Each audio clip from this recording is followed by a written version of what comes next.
And now we're live. Hello. We're live. We're live. Now that we're live, I'd like to tell you, Robin, you need to change your Roll20 name. Oh, it's still the same. I don't know why, but it's still the same. I was like, who is Del Greenleaf? Who is this person? I don't know either. No, that. All right. I believe that was your. Yeah, I know. your- I know. for the B I'm just saying. Yeah, for the B I don't team. know. I want to explore his personalities. Who is that? He might be the new character. It's like the fortunate story of the doppelganger who ended up playing a human bard, Yeah. who ended up playing like an orc, who ended up playing the doppelganger he killed. It was a rabbit hole all the way down. He had to hire a psychologist to help him out. Who was the doppelganger eventually? I don't know. He actually, the story ended with him using the deck of many things to figure out what he wanted. He drew the moon Amazing. card and used two wishes. The first wish was to figure out what he wanted. The second wish was to become that. He became a doppelganger paladin. That is gonna Oh, end that's- bad. that's but dope. anyway. No, the campaign ended there. Ended there, yeah. Okay. Yeah, so. Alright, but anyway, welcome back to Ashes of a Charlatan. It's been Woo-wee. a long time. Yep. It's been a while.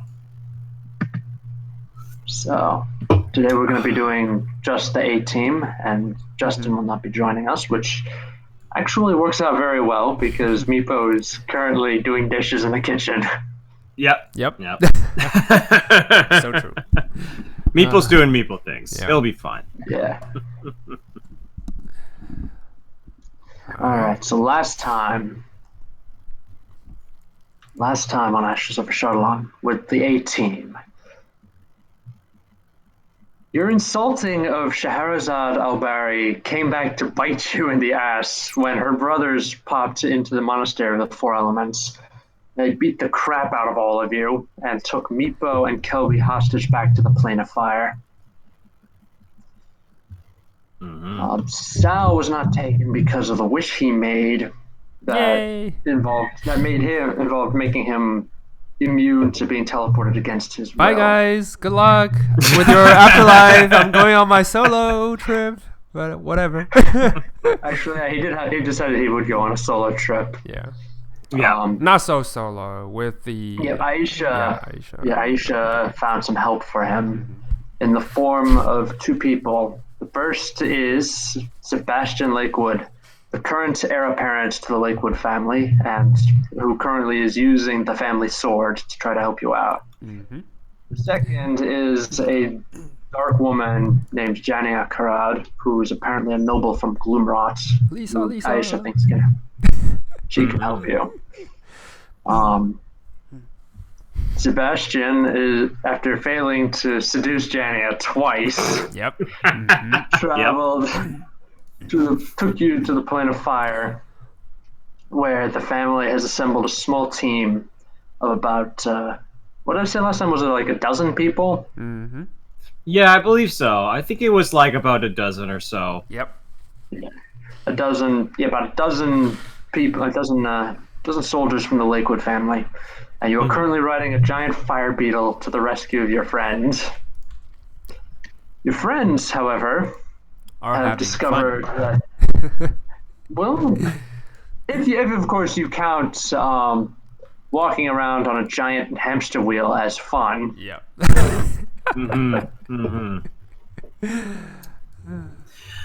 Kind of broke Kel a little bit. Very Yeah. quiet. Yep.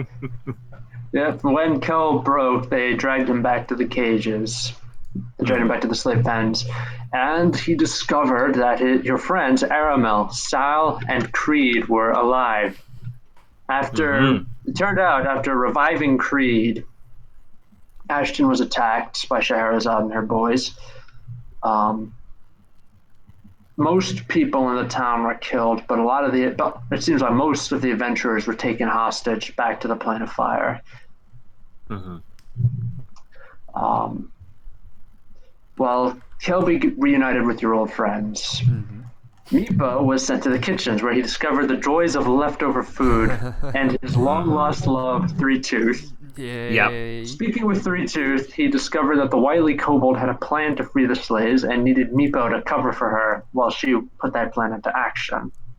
Which This involved smuggling Creed's thieves' tools back to him, and Creed used them to pop the locks off of Kelbi's manacles. So Kelbi is actually free right now. The manacles are just the way they've been reattached is just for show. He can easily shrug them off whenever he wants. So, Kelbi, what do you do now? All right. Well, Kel is definitely a lot more serious, and he knows that Three Tooth is there. So he's looking at the group because there's the whole group's down in these prisons, right? Yeah. You are in one cage. Right. Okay. Creed, Sal, and Aramil are in the cage next to you, and Three Tooth is somewhere outside. She's invisible. Okay. I'm assuming, are there any guards here at the moment, or are we kind of left alone?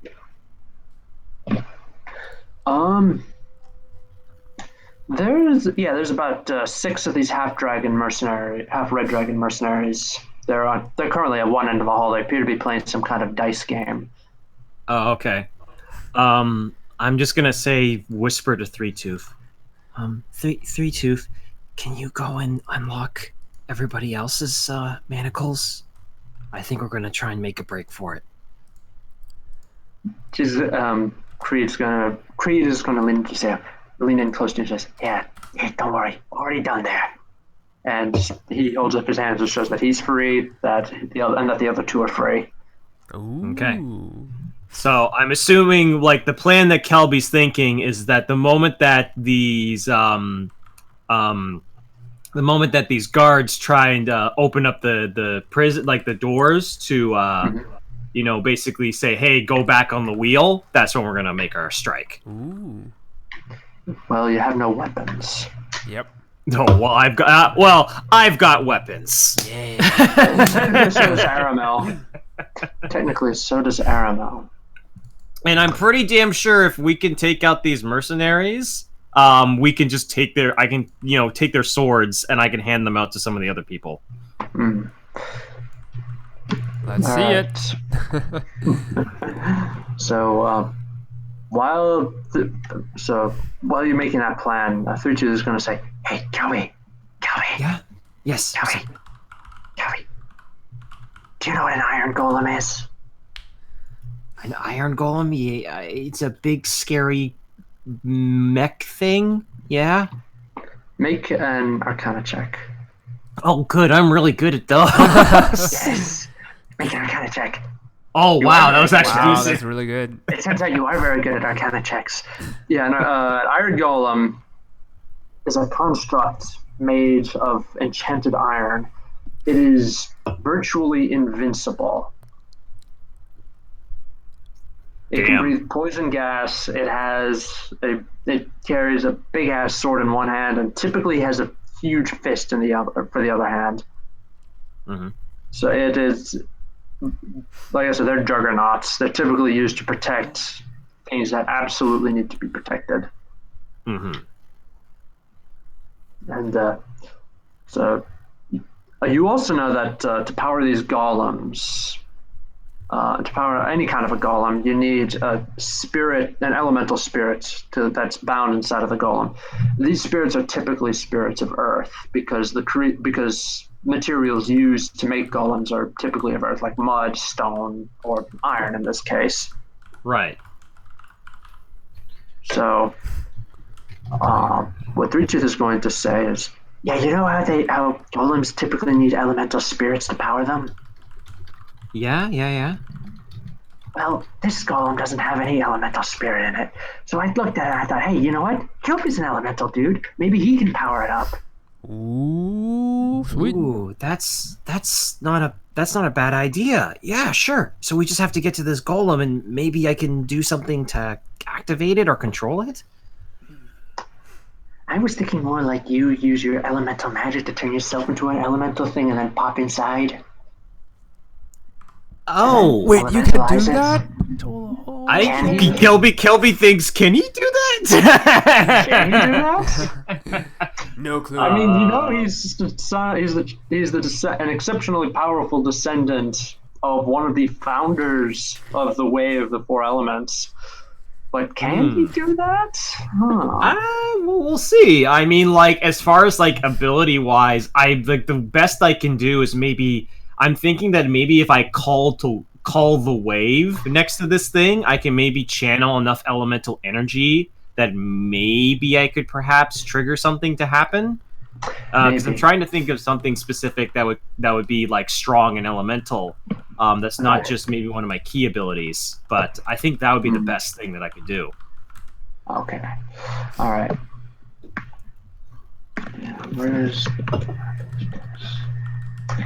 All right. So 3-2 is going to say, "Well, if you're game, follow me."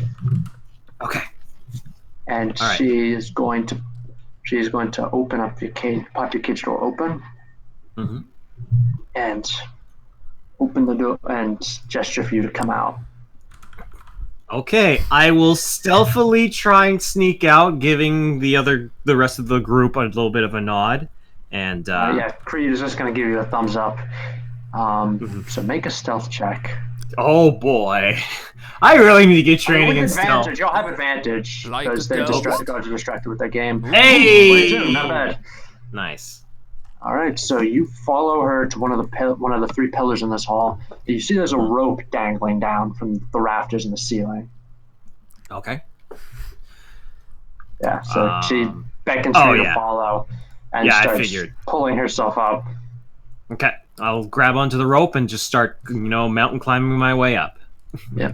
All right, it takes about 20 seconds because this is a tall pillar, but you're able to get up. You're able to climb up. Are you gonna follow her because she's crawling along the rafters up top? Yeah, I'm gonna follow her. She seems to know where this thing is, and I want to get there as quickly as I can. All right, so she's gonna head east and out into the main work area. She leads you into this gigantic chamber. The center of this chamber is dominated by this enormous golden statue of a venerable-looking efreeta male. This one looks much older than Scheherazade or even her 3 brothers that kidnapped you. Right. I have a bad feeling about this. From what you see, you look at it, it doesn't seem like it can animate, but you can never be too sure with these magic statues. Yep. Could is there like a resemblance to the family of efreeta that I've been dealing with in the statue? Like, could I put 2 and 2 together? It looks like it.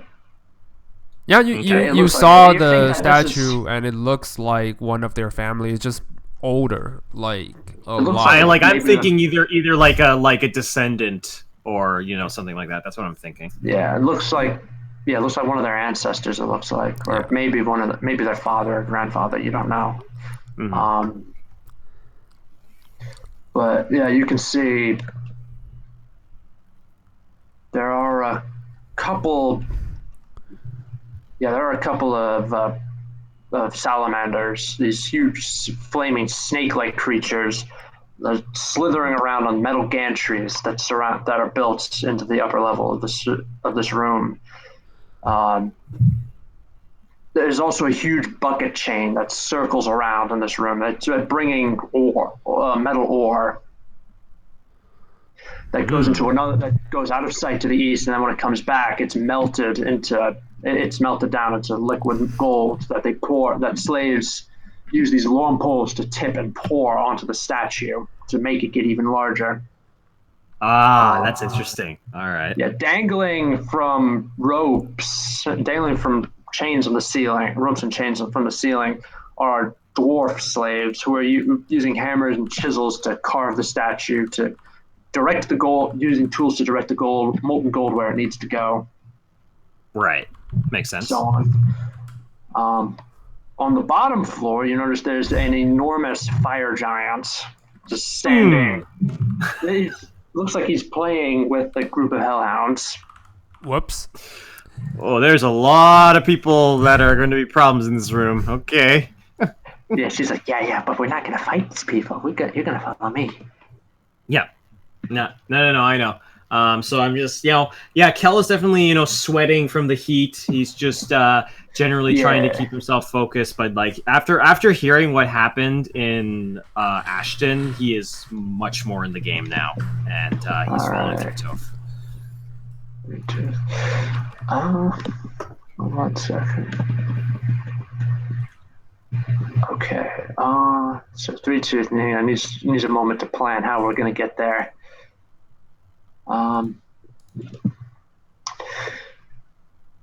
So what she's going to do, she is actually going to crawl across to where the bucket chain is going on underneath her, to one of the empty buckets. And she's standing over her, she's pointing out to the empty bucket. She says, we're going to jump in one of these, okay?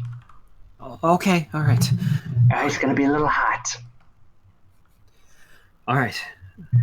On 3? Yeah. Okay. 1, 2, 3. 3. All right. And I need you to make an acrobatics check. Watch me fail this. Do it. Okay, Ooh, good. nice. No, you make it. You just go right into the bucket. Okay. Good rolls for Kel. All right. Watch it go easy. I'm getting my good rolls now, and then the moment combat starts, I'm not going to be able to hit anything. Just run away. Run away. All right. Cool. All right.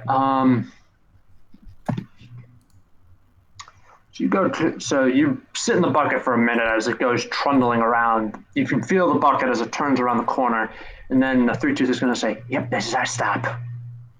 Okay, I will hop I out. need you to make another quick.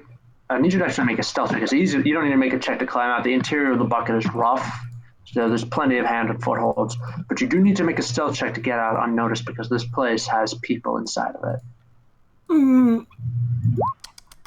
Yep, that's about right. That's it! And you get out, but on the wrong side. And as you get out, Whoopsie. the salamander who's directing the slaves looks up and sees you. He's like, "What the hell?" Book it. Book. Run. Yeah, you try it. You immediately get out. You start running, and then you suddenly realize you can't see yourself anymore. Oh, wait, what? You can't see You realize yourself? that you realize that suddenly you're invisible. Ooh. Oh. Sweet. So, Yeah. can I figure out who cast invisibility on me? It's 3-2. You can feel her gripping onto your onto your legs. It's like Okay. like almost how like sometimes when a kid wants something, they like grab their Yep, mom's ankle yep. and then Yeah. You just That's grab what onto 3-2 your is legs. doing right now. Yeah. Okay. Nice. I will just. Well, I can't see 3-2. Yeah. Because she's invisible. I'm just Yeah. I'm assuming this is a salamander went go what? Like where did they go kind of deal? Yeah, he went what? Yeah, first thing he said was wait what? And then and then suddenly you vanished, and then you can see he's actually poking the air with the spear, like just squinting suspiciously. It's like, hey, it's an illusion. Maybe you're working too hard, salamander. Maybe you need to take some vacation time. Did you say that to him? No, of course not. I just think that. He says in Primordial, you can hear him say in Primordial, say, "I need to take a break. I'm starting to see things. It's not good. Not good." Here's the problem. Now it's like, get up here. I'm taking my break early. And then you can feel the ground shake as this enormous fire giant walks in, and he is extremely fat. He's got a large sack, and he's pulling these cookies that are with a diameter as twice this length as you are tall, Kelbi. And he's just eating them out of the sack. It's like, I forgot about Lardass. He was last session. No, he wasn't. He makes a gesture for keep going. I'll get this. And the salamander slithers off, and then the giant just sits down and starts eating his cookies, just watching the slaves work. I'm going to slowly move and attempt to. Well, I'm assuming 3-Tooth is holding my pant leg, so I'll just let her guide me to where we need to go. You feel her climb onto your back, and she's going to say, "All right, just follow the bucket chain out this. Hang on. Yeah, you can follow the bucket chain just up ahead. There's going to be a left. There'll be an elevator. We can slide down the chains to the bottom floor." Okay. Not bad. I will follow the bucket chain. All right, you follow the bucket chain, and then you see there's a large elevator, giant size. That's where the big fire giant came out of. Right. And you notice the elevator is actually on this floor. So you can just walk in. So. Yeah, we're invisible. Why don't we just walk in? Yeah. All right, you walk into it, and as you walk in, immediately after you walk in, the elevator starts going down. Wait. Oh. Okay. Interesting. Perfect. Nice. Yeah, All right. And I will kind of shove myself into a corner, so that if somebody walks in, they're not gonna just bump into me. Yeah. All right. So when it reaches the bottom floor, there's a salamander there at the bottom of the floor. He's apparently the one who pulled the lever. It's not the same one who was up there. This new one is. Yeah, he has got a team of about 5 orcs that appear to have been enslaved. Judging by the fact that they're wearing nothing but loincloths and they're chained hand and foot. And is there an opening for us to get off? Yeah, there's an opening for you to get off. And the salamander is apparently arguing in Draconic with a half-dragon. All right, well, while they're arguing, I'll use that as an opportunity to kind of sneak my way off the elevator. Okay, yeah, she is directing you.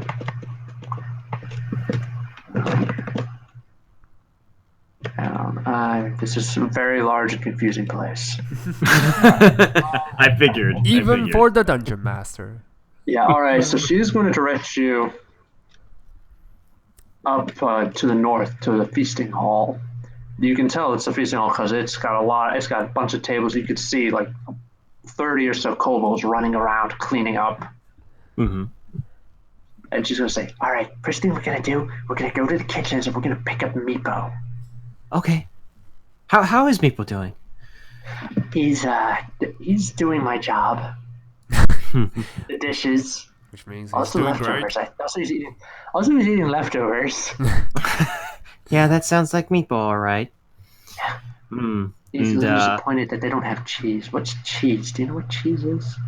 Oh, it's just trust me. If we escape, I'll show you this place, and you'll definitely know what cheese is by the end of it. Okay. All right. Awesome. All right. I'll keep going. Let's go find past the kobolds. You're going to steers you to the left down an enormous hallway, and leads you down to where these 2 double doors open up into the kitchen. And you can see Meepo, who's currently hacking away he's trying to lift a giant knife to hack away at a carrot, and he can't seem to lift the knife.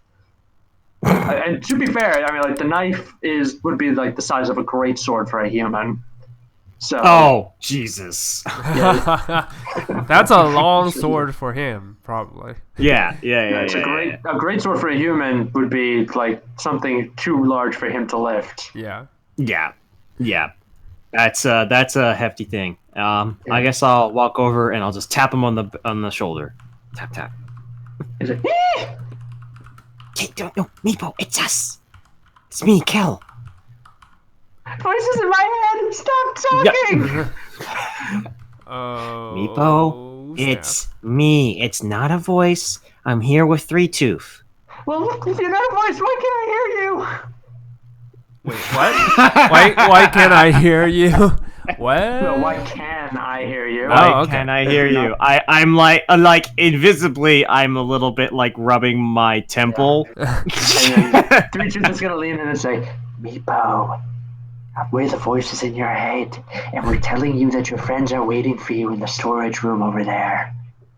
And Meepo's like, oh, Well, why didn't you say so? I knew it. That would actually work. He is going to make. I'm going to have him make a stealth check to try to sneak. Sneak. Yeah, sneak. Sneak. Hey! 19, not bad. Not bad for Meepo. Mm-hmm. Okay, so you are going to be directed. Alright, so Three Tooth will direct you into the storage room, which is directly to in a door to the south. Mm-hmm. The door is open partly, so you have no trouble slipping in. And then she's going to direct you behind a barrel and end the invisibility spell. Huh. I just step out and say hi to Meepo. Okay. I step out and say hi to Meepo. Meepo's like, oh, wow, you were there. The voices in my head were right. Yeah. I will say this is probably the first time Kel's actually seen Meepo in a while. Yeah. So I do give him a bit of a hug. Yeah, Meepo is going to hug you back and just say, okay, so what are we doing here? What's the All plan? right, well, what are we doing here? All right. Well, I have an elemental essence, and I think I might be able to control a iron golem. And that thing is really strong, and I think it's going to be the key to breaking everybody out. So we just have to try and get to it. So the three of us. Three Tooth is going to say, yeah, you just need to turn to your left and take 2 steps. Where? Oh. And when you turn to your left, you see an iron golem that's easily 2.5 times taller than you and just as wide, standing in the back against the back wall. Okay. Like I said, it's big.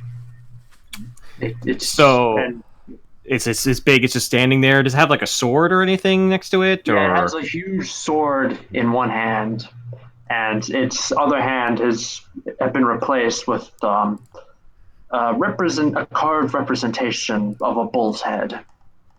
Oh, sick! That's awesome.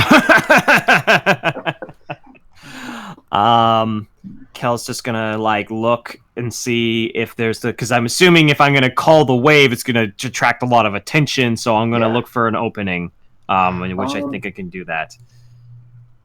Yeah, you can make an athletics check to climb up onto this thing and try to figure out how it works. Sure, I'll do that. All right, make an athletics check because this thing is smooth. Mm-hmm. Yeah, all right, you're able to get a grip on there, pull yourself up. Yeah. All right, make an investigation check now. Oh boy. That's about right. That's about right. Hey, Kelby, I don't know where the slot is, but I'm pretty sure it's not in its butt. Listen, this is the first time I've seen this thing. I don't know. Can I look around? Can I check the back of its neck? Maybe the head? The nape of the neck? Okay, sure. Is there a slot? Is there an Ava unit? Is there an Ava unit 1? You can just slot goes in.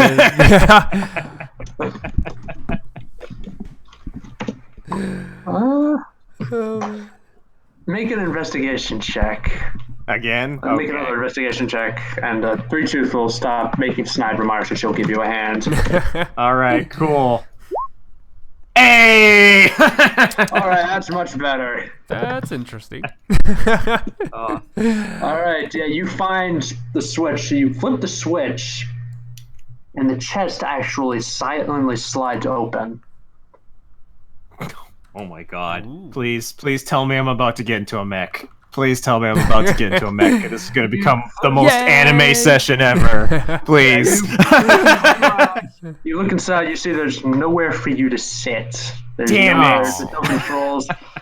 What there's a whole bunch of intricate internal mechanics, and there's a central gemstone core. It just looks like a solid glass sphere. Wait a second. Suspended in the middle. Does it have anywhere for Meepo to sit? This is gonna be epic. No. Unfortunately, no. Although I think I know what I need to do. Seeing that core, that crystal, Kel takes a deep breath, and he is going to use his water Gensai ability that he can use once per day, and I'm going to call the wave to control water. Ooh. There's no water to be controlled. That's the thing. Create water water. first. Create water. Don't you have? Yeah, I can create water. Yeah. Yeah, I'll let you make an Arcana check with advantage. Okay. First. But I just so you know, call the wave. I can't actually create water. Yeah. I actually can't. Okay, good. Yeah, the ability just generates water. So. Yeah. Sorry. All Sorry. All right. Arcana check with advantage. Yeah. 13. I have no modifier. Well, first thing you know is that just simply calling the wave is not going to do anything. It's just going to be like splashing a bucket of cold water on it. Mm-hmm. Second thing you think that you should do, that you might be able to do, is maybe, possibly, maybe, you might be able to turn yourself into an elemental spirit and then and then inhabit this device. Wait, what? Okay. How is Okay. that? I've never done that before. I've never done that before, but it won't be permanent. You think? Mm-hmm. You think that it won't be permanent, but like maybe an hour at most. But for that hour, you will control the Iron Golem as if it were your own body. Hydro Man. No, just kidding. What I'll do is this: instead of calling the wave, I will put both hands on the crystal, try and concentrate. You put your hand on the crystal, you can actually feel like this very subtle vibration from the crystal thrumming through you. All right, You can tell that it's magic, it's active, it just needs an elemental spirit inside of it. I will try and concentrate, and it's mostly just because of this technique I've never done before, and I've only don't even know how to do it. And I'm just going to try, and how I would imagine it is that I'm focusing on my core, like the core part of me that is the water Gensai. Yeah. So I'd like to imagine that part of this is maybe me focusing. I don't know. Could you give me a little bit of leeway of how I think this would activate in my mind? Go right ahead. Yeah, go right ahead. I think the one who's doing it. I think part of me would be like almost like in a meditation, like, you know, I would focus and go into like a bit of a meditation, and I would see like this giant. I'd be on a beach, and this giant wave would be coming towards me and just hit me, and that's the moment that I turn into my elemental spirit. All right. No, you're feeling like, so you're sitting there, you're imagining yourself on the beach, you're seeing the giant wave coming towards you, and it hits you,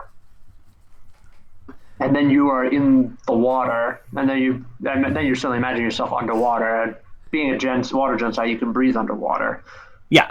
But you feel that that's not enough. Like, you and the water are together, but you are not. Like, if this makes sense, you are not water. You are not of the water. You are in the water, but you're not of it. Mm-hmm. You have to yell the command word. Like, Earth, water, fire. Do I have to yell the That's like? Do I have to Captain Planet? Yeah, do I have that's to Captain Planet?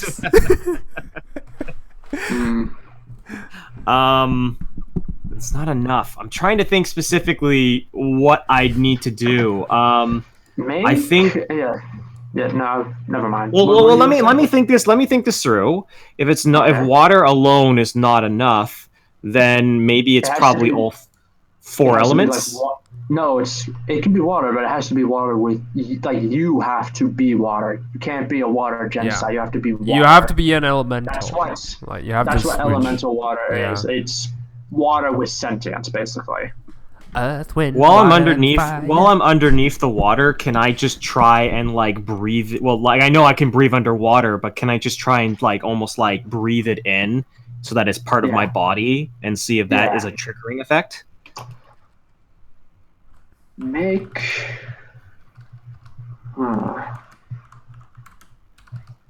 a Constitution check. Ooh, I like this. Nice. Check. Okay. Yeah. 15. 15. You feel like you're in the water. You don't feel any different for the moment, for the most part. Mm-hmm. And then you feel like the water like shift around you, and then almost like it's moving somewhere, like you're caught in a current. Okay. And then you get this odd sensation, like the water.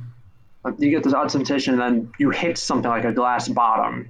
You get the feeling like the water has been poured into a cup or something. Okay. And then you look around, you realize that you're not at the same like eye level that you were at earlier. Like you're like way high up off the ground. Okay, interesting. So what do you do at this point? I'm high up. What do I see around me, like just from this point of view? You see the storeroom, but like boxes are piled up in it. You can see the tops of the box piles in there. See the Okay. door. I'm going to look at my left hand. What do I see? You see a carved representation of a bull. There we go. Yeah. And meanwhile, you hear, and then like as your senses become attuned to the iron golems, and you start to get used to it, so you hear 3-2 shout, "Yes, live, live!" Yeah. Nice. All right. And then you see like one of the half dragons opens the door. It's like, what the hell is so? What? And then he runs out, just shouting in Draconic. He very clearly shouts of alarm. Uh-oh. All right. I will using my new body to kind of breathe in and breathe out. I'm going to start making. Well, I know I don't mean to breathe, but just more the sensation of me like getting used to my new form. Just. And I'm going to make my way after him. Kick punch. And we're gonna get this party started. Yeah. Hit all the right, so you should kick check punch your music. thing. Check my what? Check your journal. You should have I see it. an iron golem in there. Nice. Okay. Instead of breathing poison gas, you instead breathe out a spray of acid. It does. Only difference is that it just does acid damage. Okay, So cool. The breath does acid damage. This form will last you for 1 hour, after which you will be expelled and you will be suffering 4 levels of exhaustion. What? You won't be able to do it. You won't be able to do it go back inside for another 24 hours. Okay, so we gotta work fast. But you have an hour to do this. Yep. You will be invincible for 1 hour. You are a short-change hero for a second. I am going to make my way out and chase after him. Now while I'm leaving this place, are there any?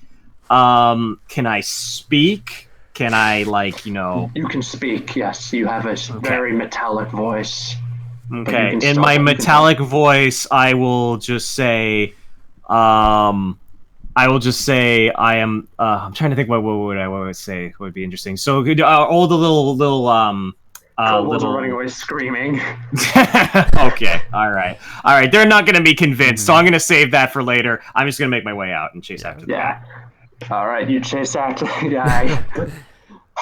I thought you were gonna say something like it's clobbering times or some sort of. Yeah, no. I'll save that for the people that I can break out that I think aren't going to run away from me. All right, you hear you hear the chonk, chonk, chonk, chonk, and you hear clanging from outside as Meepo and 3-2 scramble onto your shoulders. Nice. Your huge metal shoulders, and then 3-2 is going to point to the door and say, "Take us to freedom, Metal Kelbi!" And in my metallic voice, I will just say, "You got it." Smash my way through. Smash the door open, and then you see like there's a fire giant who's coming down. He's like, "What the heck?" Whoa! You just karate chopped the front gate. No, so you literally just burst the double doors to the kitchen open. So he comes out, he takes a look at it, he just like does an about face and just starts casually walking away from you. Well, I'm gonna take him out real fast. I pull out my sword and swing twice. He's like a good 20 feet away from you. You're gonna have to charge him. Okay, I'll charge him. Absolutely. Bodos. Yeah, and you yakety sacks as he runs away. All right, I'm just making. And are there any other of the slaves that are in chains or something like that? He leads you into the main room where the kobold slaves are currently cleaning up. And you're looking for slaves that aren't going to run away from me. Damn it! Shouts in. You hear him shout in something in Draconic. Everyone in the room looks up, looks down the hall. They see you charging towards them, and then they all run away screaming. Yeah. Okay. Oh, the kobolds run away screaming. The half dragons, like, they look at their weapons. They realize they don't have anything that can stop this giant iron golem, and they run. And so they just turn and they run. So since I have a limited amount of time, my goal is I want to try and break free as many of the slaves as possible that I think could be, that could fight and be willing to fight against their former masters. Yeah. That's my plan. You don't know how many of those that would be, but you do know that you should be able to break them out without a problem. Nice. Yeah, that's my plan. That's my plan. Awesome. All right. Yeah, we're gonna start a prison riot here. Everybody is kung fu fighting. Yeah, that's the background music I'm picturing. That you're imagining. Yeah. Okay, that'd be fine. That'd be fine. Giant mega kung fu fighting. Meepo, make a loud persuasion check. Yeah. He's going to shout in Draconic. He's going to shout, "My cowboy brethren, are you ready to rise up against your oppressors? Are you ready to stop being slaves? Are you ready for that good old-fashioned prison riot?" Nice. The kobolds look at each other. They look at Meepo. Look at the runts riding around on the iron golem. They look at each other. Then they immediately just throw their washcloths onto the floor, shout, "Yeah! Prison riot! How do we riot? What's a riot?" I will just shout along with Meepo. I will just shout out, "Break your chains!" Ooh, and metallic voice. Yeah. And that will be my assistance with Meepo. Awesome. All right. Mecha Kelbi is ready. He is excited. Awesome. So Mecha Kelbi is going to trundle. So what's Mecha Kelbi going to trundle next? He's going to go into the main room with the gold statue, or? Oh yeah, absolutely. Yeah. All right, you go into the main room with the gold statue, and like you can hear Scheherazade shouting in Primordial, like, "Are you serious? We couldn't get that thing to work for decades, and this, whatever happens, it just suddenly activates and starts rampaging around. Are you fucking kidding me right now? Why?" Do I see Scheherazade? Yeah, she's on the upper gantry. Scheherazade. She's on the upper gantry, looking down at at you tromping around. Oh, Kel is just looking at her with all the fury he can possibly muster, and he is going to lose his shit. Nice. Yeah. All right. As he gets ready to lose his shit, there's another person who comes up next to her. It's a half dragon wearing what looks like a heavy leather cloak that just wraps around completely around his shoulders. Mm-hmm. And he looks at her and he says in Primordial, he says, what kind of a voice would he have? Like, what accent? What voice? I looked at Robin. What voice do you think that this half-dragon leader should have? This robed half-dragon leader should have? Panicking voice? Like... No, like an accent. Oh, yeah. Like an accent. Let's think. Probably... old, like you know the Skyrim city guard that the one says like until I took an arrow to my knee. It's kind of like that. It's just he's too tired. It feels like he's been seeing like a lot of shit, and he's just too tired. A tired old voice. Tired Viking voice. Yes, it's like okay, that's it for me. I'm out of here. That kind of voice. It's a little bit Scandinavian, I think. Yeah. Yeah, so he says in Primordial, he says, you know, if we are going to be fighting this thing for you, our rates will double. Because this thing is a fucking monster. Yeah, whatever, I don't care, just get rid of him for me. I don't care, just get rid of him. He's just gonna shrug. And then his cloak is gonna unfold, revealing that they are actually large dragon wings. What? Oh shit! That's growing out of his back, and he takes to the sky. He's like, "All right, let's make this quick." And this is where we're going to cut to Sal. Wait, what? Right. Not in combat? Yeah. Aww. No, we're cutting to Sal. Sal's probably gonna walk into this room and be like, "Oh, what the shit?" Yeah, it's gonna be basically it's like Scheherazade and half dragon salamanders and fire giants are assembled on one side. The kobold slayers are assembled behind the iron golem Kelbi. Epic battle's about to start, and we cut the Sal just trudging through the ash and fire blasted wilderness of the plane of fire. All right. So I assume Sal is just worried. Is just concentrating on trying to get there as quickly as possible because he's worried about his friends. Yeah, like I think last time we ended up in the front gate or something like that. No, you're about. Yeah, because the group kind of ended up somewhere. I couldn't remember. I think weren't you guys behind some rocks? And I remember something about you guys being behind some rocks and you were planning something. Yeah. You went behind some rocks, mounted up on giant fire beetles. Oh, right. You're currently riding them across towards them. That's true. All right. So, I think someone is telling me something. Introducing probably me to Sebastian. Yeah. I think it's Sebastian. Yeah. Probably. Yeah. He was talking to me about some sort of. Oh right. Oh, didn't he say that he had like a spy on the inside or something like that? I believe so. Yeah. So he said not to worry, and I remember I said, I'm just worried.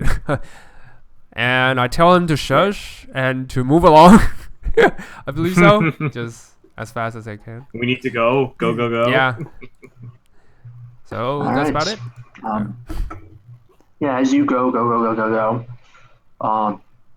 You feel the earth start to shake, like rhythmically, not like an earthquake, but like something big is walking towards you or near you. Okay. So the first thing I check is that it doesn't come from the fire beetles that we're currently riding on, right? It comes from a different source. It's not because our ride that caused the tremor. No, it's just something like nothing else. Okay. Do we see anything in line of sight that indicates some kind of large object moving that would cause this kind of, movement? Make a perception check. All right. It should be an easy one. Something this large. 20! Not bad. Nice. Yeah, you can see a enormous fire giant trundling along. Well, he definitely sees us, right? Yeah, actually, he noticed you. He's currently making a detour towards you. Ah, great. Fight or flight? Sebastian's going to look at you and say, well, they have a bunch of these they probably have a bunch of them in the prison. So maybe fight, get used to fighting them. All right. I guess you're the expert of this realm. So, so he's going to look at you with silence and say, so you want to just, teleport on top of him, just start stabbing him right now? Well, I can't do that, but if you can, you are more than welcome to do so. It's called Arcane Gate. I can take you with me. Sure, I guess.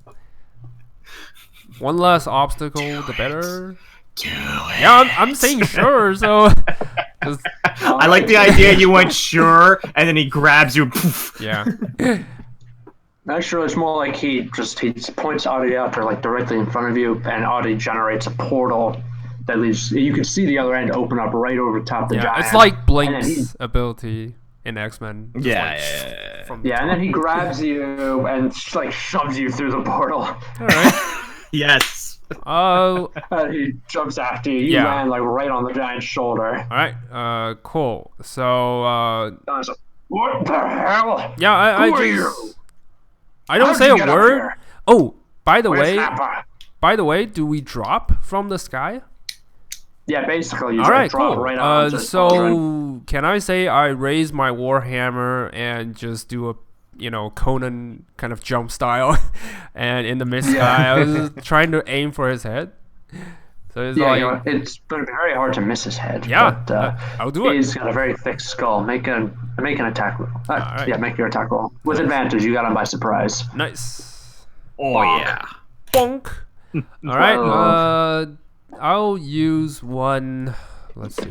What do I have? I haven't played him for a long time, so. Oh, okay. You know what? No. I'll use one branding smite. Just like. Oh wait, it's fire damage, right? He's a fire giant. Oh yeah, he's gonna. No. take any damage from that. Yeah. So definitely a branding smite. Just boink onto his head. So that should do it. And he will have to make. I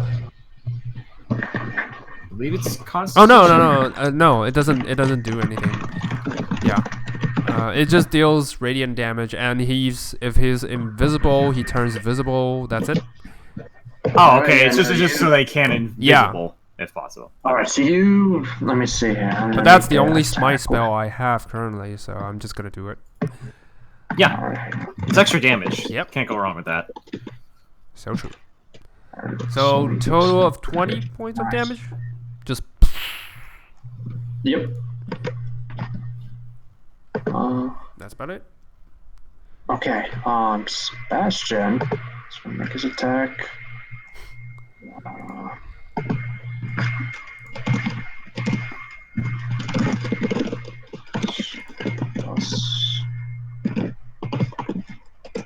Oh, nice. That's a lot of damage. Yep. All right, so you go down, you fall out of the sky like hammer rays, and right as you hit the pause, you bring your hammer down Yep. and just smash right into this thing, right onto his head. Nice. And then Sebastian follows, and it looks like he's about to miss the giant, and then he stabs with all of the odds and just embeds it in the giant's skull, and he's currently dangling, hanging onto it. Not bad. All right. And I would like you to roll for initiative, Sal. All right. Cool. Oh, first time. Oh wow, That nice. is like forever. This is the first time Sal rolled this high. Pretty cool. That's pretty dope. Yeah. Well, you did get the jump on him, so it makes sense. Yeah.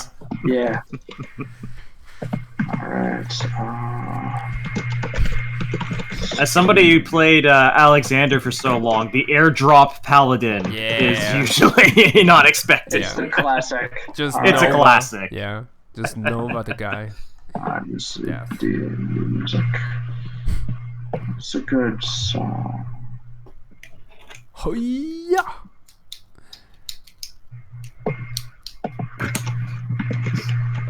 Oh, okay, this is this. Hang on, sorry, I'm just checking for my music.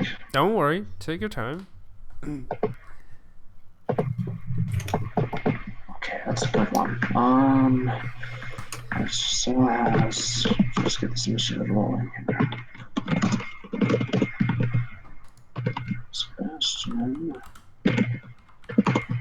You did better than Sebastian, and I'm pretty sure his dexterity is higher than yours. Yeah. Anyone's dexterity is higher than me. I only got a 10 or something. Let me check. Yeah, I only got a 10. Yeah. So Sean anyone can Williams. Yeah, you might be able to beat the giant. Yeah, you beat the giant easily. His dex is lower than yours. Most notes. Yeah, that's what I meant. 6. So this will be our music.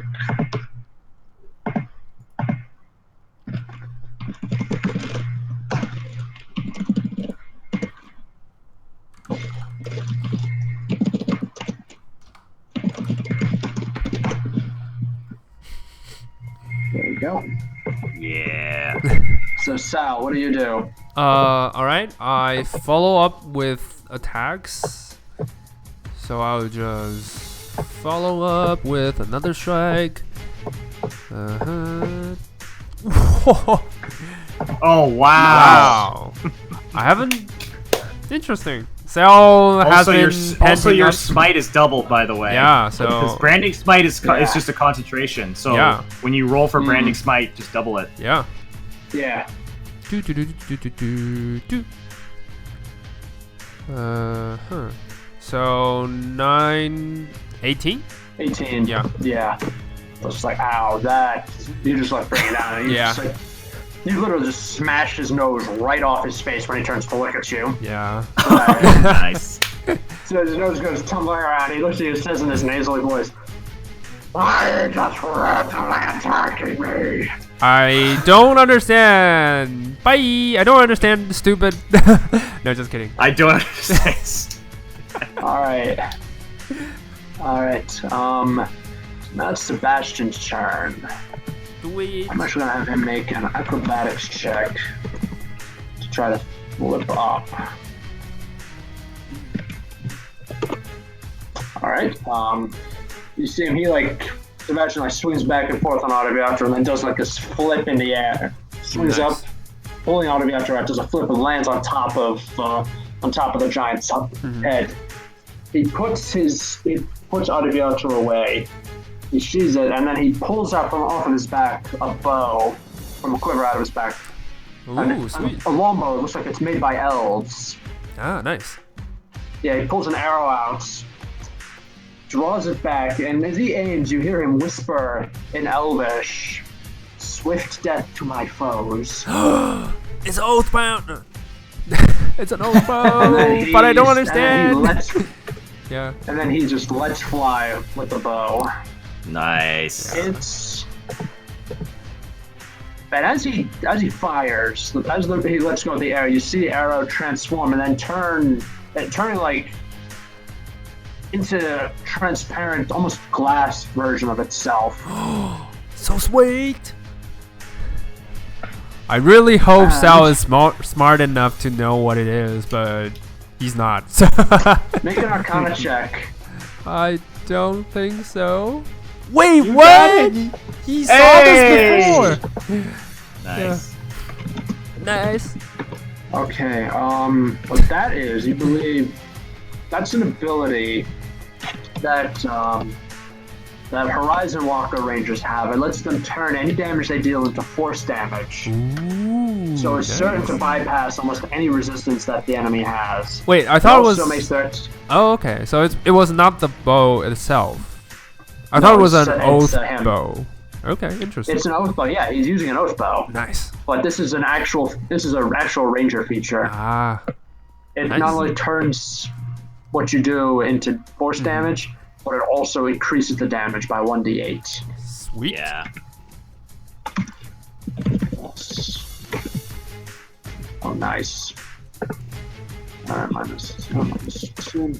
Alright, yeah, so you see he just draws it back and he just lets fly. The first arrow just drives right into the top of the giant's skull. And as he stumbles, Sebastian is going to draw and make a second attack. Do it. Alright, no. Another hit. And it's going to be force damage. And oh my goodness, look at those 6s. Look at all those 6s, man. Nice. Yeah. And as you can see that the giant just looks up. The giant tries to look up and just shout in giant at him. Mm-hmm. And Sebastian just bounds until he's standing on top of the giant's forehead, draws and then fires it right through the enormous nasal cavity that you opened up. Nice. Another strike. Yep. And next up is going to be Jania. She's just going to urge her fire beetle forward. Yeah. What is she going to do? Oh shit! I forgot to do second attack. But anyway, it's fine. Yeah. Whatever. It's fine. Totally fine. It's I'm fine. pretty sure you guys are gonna be fine. Yeah. They can't handle it. Alright. That's all I'm gonna do. Going to hold up. Yeah, she's going to hold up her hand, and you see this beam of white light shoot out of her hands. Alright, it's a hit.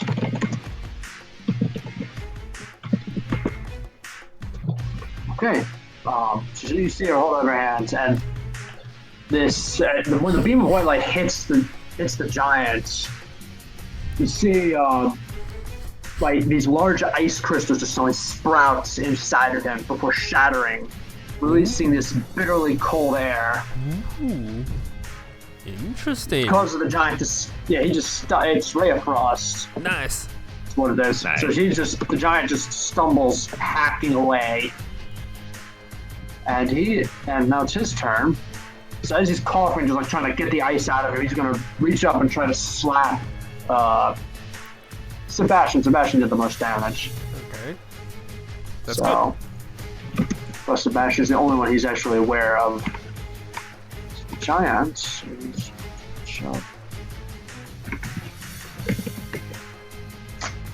Okay, that's a hit.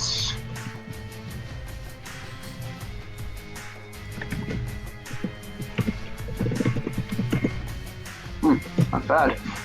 So the giant is going to reach him. He's actually going to like smash Sebastian flat, like almost like smashing an insect.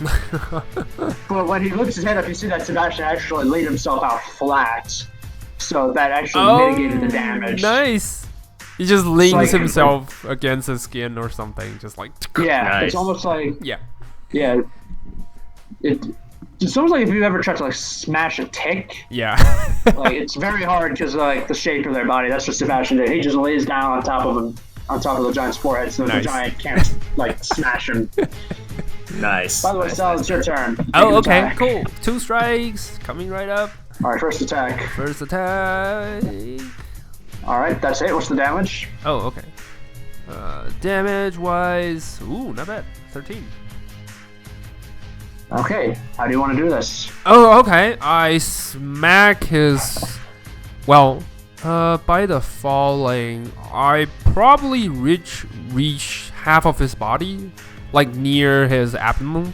So I would like to slam my hammer, right inside of his belly, and just it slams so hard that all the ribs just caves in. Like an anime Yeah. or a cartoon style, the body just Yeah, flattened. deforms. Yeah, that's what I do. Yeah. All right, Nice. yeah. So you just drop down, you spin, and like it's like slow motion. Like you Yeah. spin like right before you strike, it's slow motion, and like, this is gonna sound really silly when I describe it. But It's like, okay. like right as you swing, like there's this, you swear you hear this loud caw. And as you bring the hammer home, you see like a spectral raven diving in alongside your hammer. Wait, like, what? to strike the same point as you do. Okay. That's interesting. Never Yeah. happened. But okay. Alright. Yeah, a little bit of divine help there. To Alright, get Yeah, hold on a That second. was actually super. That Yeah. was super dope. I Yeah, think it's a cool that visual, looks Yeah. awesome. Yeah. I won't overthink it. It's just in yeah, the heat so of you battle, hit it, I don't you know. Smash his Yeah. ribs. The giant just starts hacking up boiling blood and then keels over backwards with a crash. Sweet. Oh, can I land it on his body? Is it possible? Yeah, you can land on his body. Sebastian's doing on top of it too. 3 points landing! Yeah, Sebastian's doing kind of like the Captain Morgan pose. Nice. Nice. Yeah, Janet just looks at her and just says, "Yeah, still not impressed." Get wrecked. Yeah. Nope. Yeah, he says, "Oh, don't worry, you will be. You will be. Sooner or later." I thought he's gonna say when women say it's not impressed, it's they're impressed or something like that. You can make it. I get the sense that she's not tsundere. Yeah. I don't think I'm it's just gonna saying. work out. Sal doesn't know You put shit her- about women, With your so inside check of 5, you think that she is actually tsundere. She's trying to fight against it. yeah. This 30-something-year-old woman Yeah. So true. is Imoto. acting like a schoolgirl. Yeah. All right.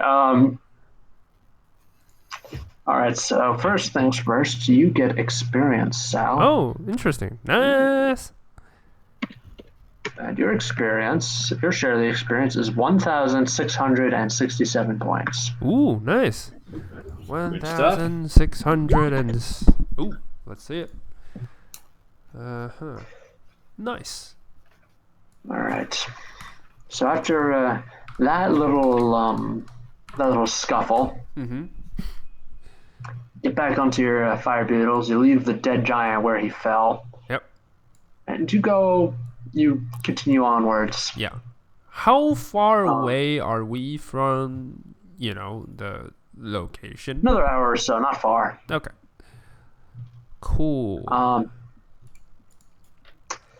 right. So after about another hour running, you come to this enormous black obsidian mountain just sticking up out of the plains.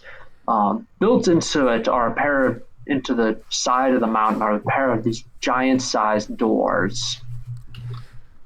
Okay. Any other? And Sebastian's just good.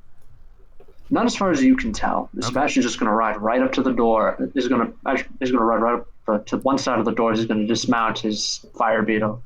And say, all right, just leave him there. We're just going to walk right in. We're going to get the slaves. We're going to walk right back out. Very simple. So you plan on just walk through the front gate? Sebastian is going to pull out a battle and just stab it right through the door.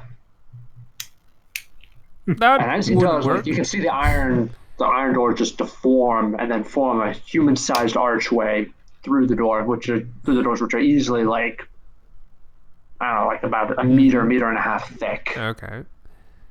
So he's was gonna easy. say, "Do you have a better idea?" Nope. All You right, follow me. take the All lead. right. Yeah. Alrighty. So he's going to lead you in, and so you, Jenny, Sebastian, and the Lakewood infiltration crew step through and come across what looks like the start of pandemonium. You see on one side a small army of kobolds with a humongous iron golem. The humongous iron golem appears to have Meepo and Three Tooth riding on its shoulders. Oh, okay. I can Standing see on an them. upper metal gantry is Scheherazade and a half dragon with huge dragon wings flaring up from his back. Mm-hmm. Um, Have they There's a couple of engaged yet? Not yet. They're about to. It's looked like the start of an epic battle. There's a couple of salamanders assembling next to the efreeta and the half dragon, and overlooking it all is this enormous 50-foot tall solid gold statue of a venerable looking efreeta. Okay. So the gold statue is not moving from where... No, it's just standing there. Okay. That is great news. So, well, friends are in trouble. I don't see Kelbi, but I guess we'll help. So, attack from afar? Javelin? Sebastian's going to say, right, you can attack if you want. I am going to go find the slaves and release them. Aren't they all here? I just pointed at... No. No, those are just the kobolds. There's other slaves too, you know. Okay. Well, so I guess you guys can go help. I'm gonna help my friends, I guess. Right, right, Lakewood crew, follow me. We've got some slaves to free. Yep. Nice. Janet, she just starts cracking her knuckles behind you. Oh, she's staying? Okay. No, she's with you. Yeah, she's staying with you. Okay. Yeah. I look at her and just says, thanks. I thought you were going with them, but thanks. She doesn't say, yeah, I'm not going with the horn dog. Oh, Sal is not an expert in women, but he can sense disgust when he heard the words. But so he nod in agreement, trying not to Yeah, piss it's off just his like, only yeah, no, ally at the moment. Yeah, it's just look. Seriously, yeah, I'm old enough to be the kid's mom, and he thinks he can put the moves on me. Seriously. Yeah, seriously. I'm Why sure would you people do. do that? Yep, that's Right. it. Yeah. So Jenny's just going to say, "All right, let's get this over with." And Alright. she is going to whisper a word and hold out her hand. I'm And throwing a what's javelin. going to happen right before you throw the javelin? I'm going to have our half dragon friends make a saving throw. Ooh, sweet. Javelin. I just need to double check the spell. Charm dragon. That's the spell. Or charm that's the half spell. dragon. Whatever. That'd be such a specific actually- use. Yeah. Charm, Yeah. charm female efreeta. Yeah. Yeah. That's how it works. There we go. Actually, no. Let me see. He's not gonna. He rolled a natural one. Alrighty. Oh, And there we go. All right. I would like all of you to roll for initiative now. Nice. Sweet. Probably. Okay. Yep. So. That's about right. That's the More sound. like it. That's the sound we know. All right, Hey, I'm right there with you, bud. You are in a Alright, different let's- body. That's why.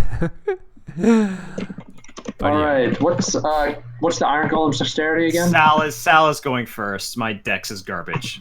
Wait. It's what, like 6? It's 9. Oh, okay. Interesting. Yay! So that means actually Sal is going first. Yeah, going first. Sal is in tears, like the first time. If he knows, Alright, so- he's going first. But anyway, All right. This is going to be a very confusing fight. it's gonna be very difficult. Let's see. It's very difficult.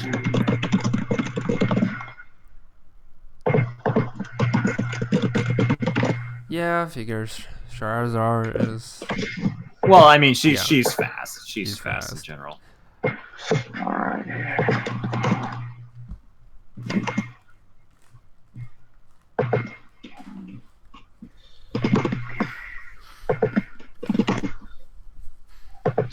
So, Golem got it.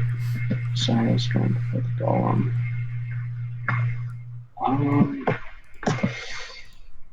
Hmm. All right. Before we start, Sal, make your attack roll. Okay. Javelin toss. Away. Nope. At who? As Scheherazade. Do I see her? Alright, That's yeah, the she problem. Is not, yeah, you see her, but she's much more than she's about 100 feet away from Alright. you. So it's Wait, 9. javelin? You, Yeah, no. It would Yeah, have been it 9. flies past her, and she's gonna look down at you, Sal. She's gonna say, "So you came back to die with your friends, just like my brother said that you would." Sal just sighs. He's way too tired to respond or any witty fight back. He's been through a lot in the past weeks, so yeah. It's kind of like the Joel. It's like I don't have anything way to say. I'm just Yeah. gonna kill you. Yeah, I just need to get this over with. That's it. Yeah. All right, I'm looking for some good fight music here, something epic. Because this is basically the do or die time against Scheherazade. Yeah. Yeah. Use the kung fu fighting. No, we gotta make this serious, Robin. Kelbi will be like, I'm having your Also, background music on by myself." look, we're gonna save that for like the final battle. Yeah, that's when the music is most appropriate. Here's a good one. I found a good one. Hang on. Ooh, okay. Excited.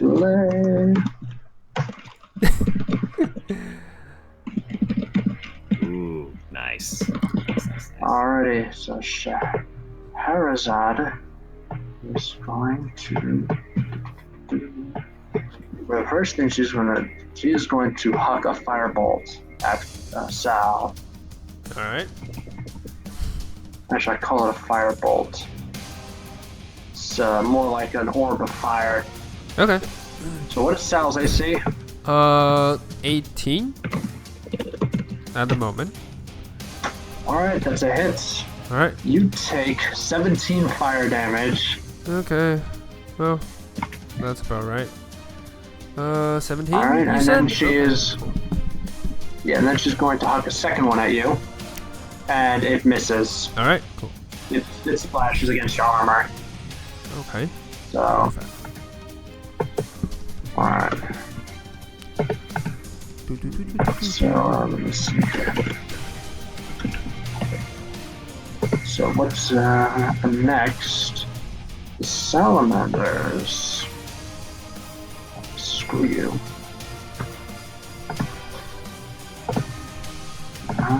There's about 5 salamanders, by the way. Mm-hmm.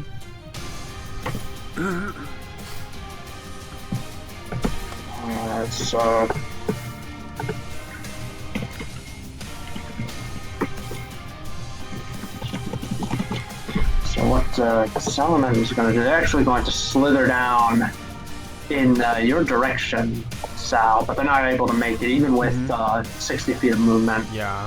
when Or they like use the dash 100 or action. something. Too far away. Yeah. So, next up is Jania. And she is going to use her. She's just going to take a couple steps and put you between her and the the oncoming salamanders. Yeah, that's So smart. that's all she's gonna do. Alright. Next is the half dragon, who is going to turn. He's going to turn a little jerkily.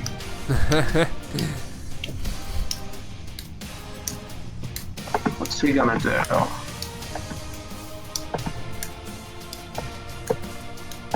There's so many choices, so little time.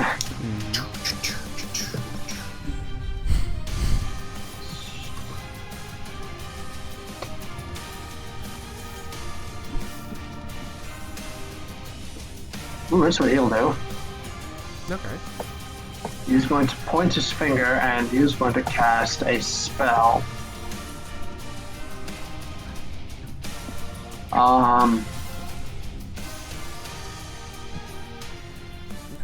And then what happens is, like, all 5 salamanders will suddenly rise up to the ceiling.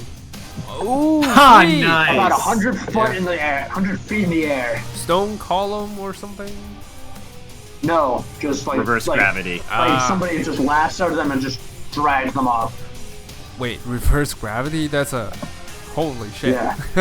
That's a That's a nice... spell And that's then- fucking rad. It's Yeah. awesome. Yeah, and then you can hear Scheherazade just start screeching like, "What's wrong with you? Why are you doing that? Oh, wait a minute.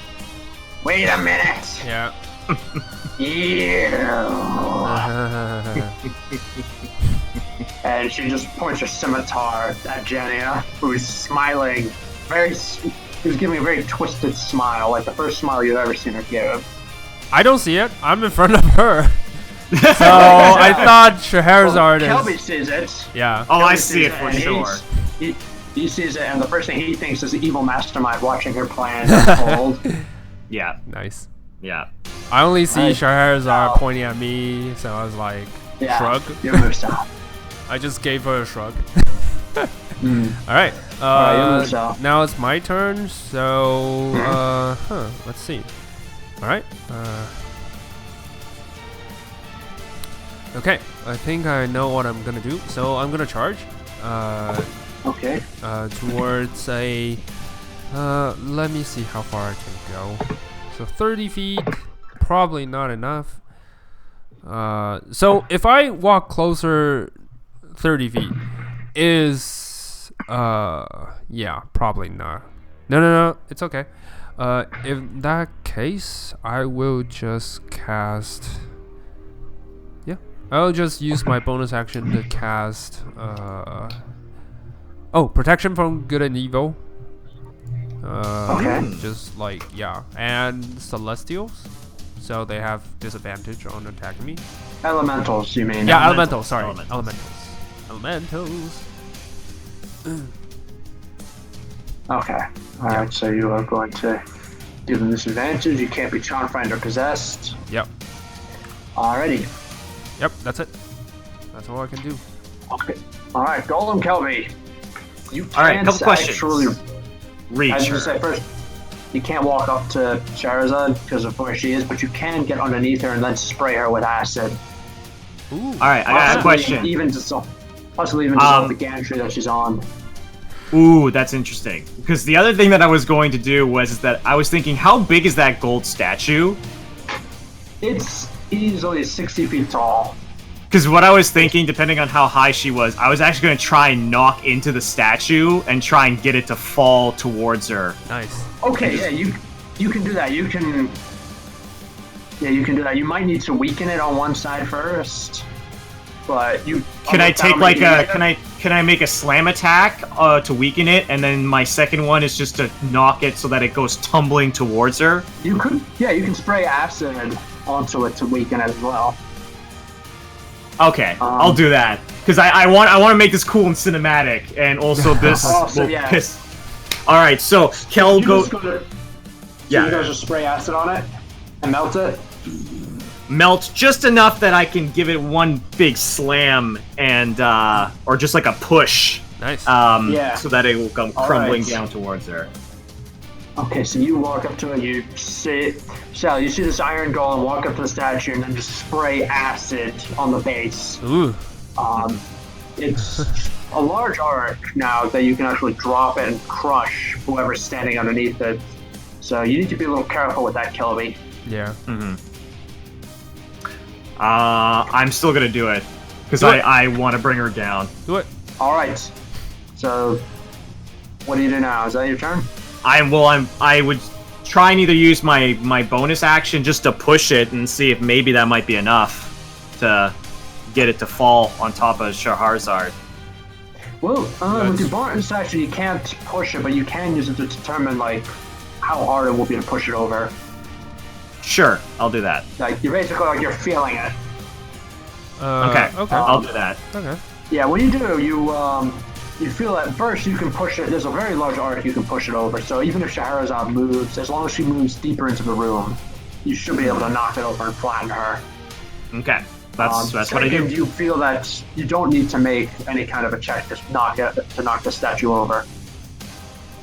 Yeah, because you already kind of weakened. Because I already its weakened it with foundation. my acid Yeah. my acid breath. Yeah. That's cool. Yeah, you just need to get around there. Just use your action to push.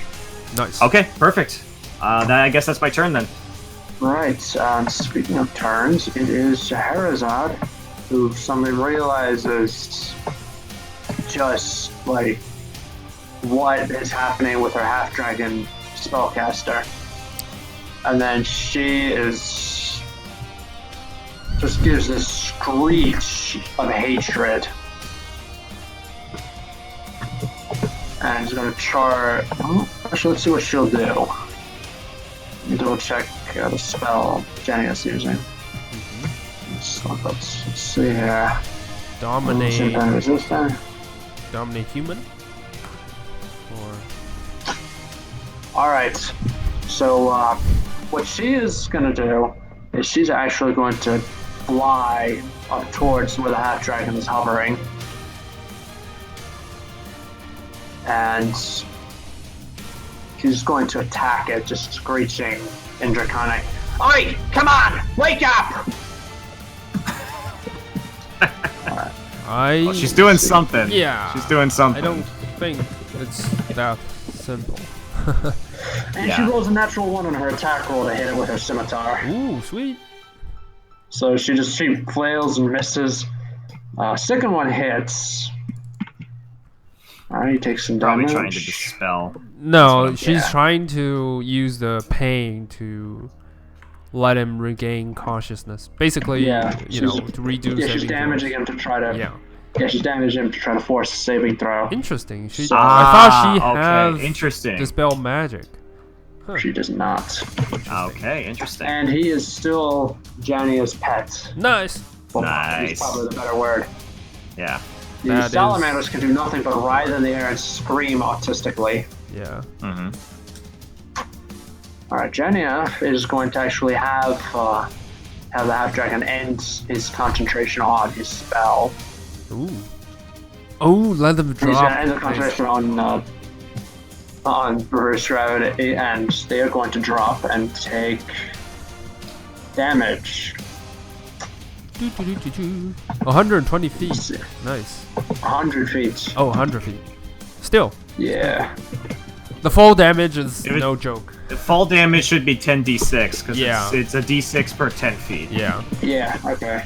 So, oh my goodness, that's a lot of damage.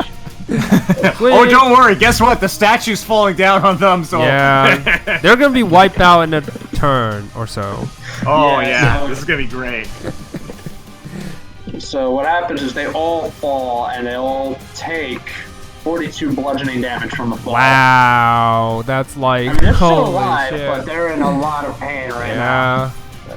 Giants maintain concentration. So Half Dragon's going to turn. He's going to, once his concentration ended, he's going to hold out his hand. He's going to cast Cone of Cold Ooh. onto Scheherazade, who needs to make. Hang on. Nice.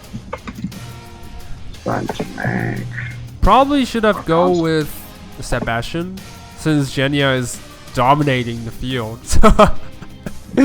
Just kidding. But she's doing really great. So. Yeah, imagine. Let's see, you look at this. You can't help but imagine, like, what would happen if she just had to go up against the mind flayers? Yeah. Or Sebastian. Yeah. I wonder. What if she just dominates him into, I don't know, doing something? Like, can you leave and never come back? Yeah. Or just Alright. embarrass himself to death. I don't know. Yeah. Do a naked dance, something like Alright, that. Okay, so Scheherazade takes her damage. Sal, what do you do? How far away am I from Scheherazade? She's currently flying in the air, but she's about 60 feet from you at this Nice. point. I'm gonna cast Hold Person. Does she count as a person? Efreeta? Let me check. Can I determine that before I cast the spell? Is she a humanoid? She's not a humanoid, she's an elemental. Yeah, that's about right. You can tell because when she flies, everything below her waist turns into ash and smoke when she flies. Ooh, that's so There's a sweet. large tornado of ash and smoke. Alright, so I can't do much. I don't have any range options, so what's the nearest target to me? That would be the salamanders. I'll just finish them off, I guess. They're prone, so it won't be hard. Yeah. Yeah. I So, walk to an okay, he's angle gonna- that Yeah. I'm sure if the statue falls, it won't, crush me. Okay. Yeah. That's Gotta a good call. I gotta was about say to it beforehand. that's about what's going to happen. Yeah. Alright, Yeah. I'm gonna do it. Smash! Probably not hit. Oh, you hit the floor. Yeah. You slip on some salamander blood and you hit the floor. Nice. 26. 26 is a That's hit. probably a hit. 10. They're still alive, right? So Yeah, he's I'm still gonna alive. use one divine smite. So that would be a 2d8. So hold on. Divine smite. I should have. I thought I put it here. Nope. All right. Oh yeah, smite. Right here. Nah. 3. It's a 3. Oh, No, and I don't worry, you'll think soon get- the dueling is wrong, so I'm gonna click it off. Okay. I don't know why it's not acting right. Alright. Alright, that's it. So Okay, Golem it's Kelbi. 13 total. Yeah. All right, Okay, I'm all going right. to push this statue, and if I can I'm going to aim it towards most of the people that are knocked prone, but if I can clip Scheherazade, I will try. You can angle it so that it flattens Charizard on at least one of the salamanders. Nice. I will do that. I will do that. That was my goal. Alright, so you just get behind, you see the Iron Golem walk behind the starts, shifts, and then suddenly just, Yep. like the base just, it's like sinks down, like a good 2.5 feet, and then starts tilting forward. Nice. Make.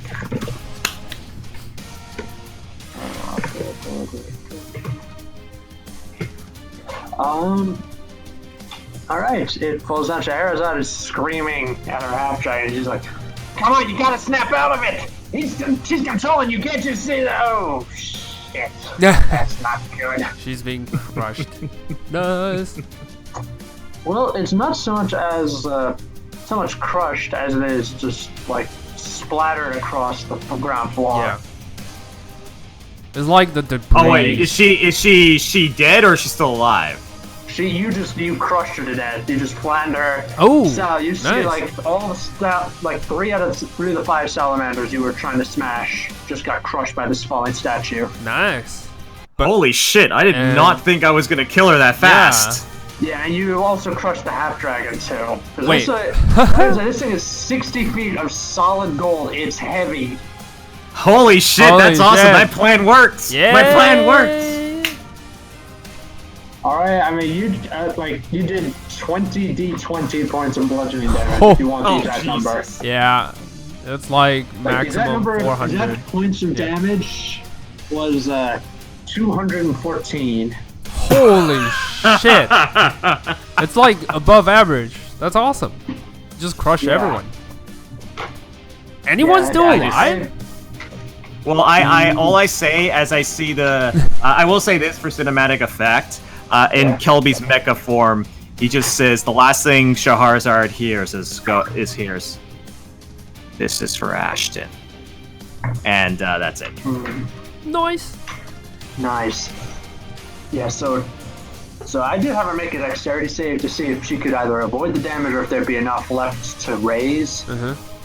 I don't think she did neither. There's neither enough of her. She's not dodging. There's not enough of her to use raise dead or something or a similar spell. Okay, good. So she's not coming back. Sweet. I guess for the rest of my turn, if I have some movement, if there's any more people that are still alive, I will just position myself in them. I thought Yeah, everyone there's- died. Oh no, there's still a couple. There's probably still a couple. Yeah.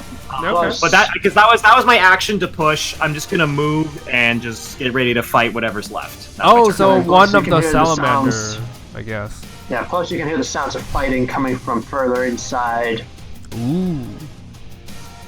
Yeah, coming from somewhere further inside of the compound. Nice. So it's your turn. Salamanders. The two who are on the ground, they're trying to shakily get to their feet. Half of their movement. Yeah, and then they're going to. They're not. Well, one of them's going to move to flank, and then they're both going to attack with their spears and with their pointy tails. All right. Yeah. They have disadvantage. Are they element? No, they have they're flanking. Yeah, so they're elemental, but they're flanking to negate the advantage. So it's just Alright, a straight roll. Just a straight roll. Got it. All right. I'm so happy that worked. Yeah, I was that like, when you were is, talking about the like, gold amazing. statue, I was like, oh, I've got an idea. All right. So what's your AC cell? 18. Yeah. 18. 18. All right. So what the first salamander does, he stabs at you with his spear. As you smack into the side with his hammer, with your hammer, he slithers in and wraps you up like XCOM style. Oh, with his use body. it like I understand. Nice. So using his tail? Nice. Yeah, using his tail, he wraps you up. You take 11 bludgeoning damage and 7 fire damage, and you are grappled. All right. While you are 11, grappled, 7, you are 18. restrained. Okay. While you're grappled, you are restrained. He can automatically hit you with his tail attack, and he can't make his tail attack against anybody else. Okay. Got it. All right. Now the second one is going to do the same thing. He actually managed to hit you with his spear and with his tail. Okay. So with his spear, you take 11 piercing damage and 3 fire damage. Okay. And then he grapples you with his tail for another 18 points of damage. 11 bludgeoning and 7 fire. Oh, down. Okay, so you fall unconscious. Yep. I'm Just conscious. slumped over in that grip and they let you go. Sal, no, Sal, Kelby, you look and you see Sal go down. Yeah, once it gets to my turn, I'm gonna try and get to him. Alright, Jania has no way to heal. It's He alright. kind of does the opposite of healing. I'll scoop you up. I'll scoop you up on my turn, Sal. It's I'll alright. get you out of What's she gonna do?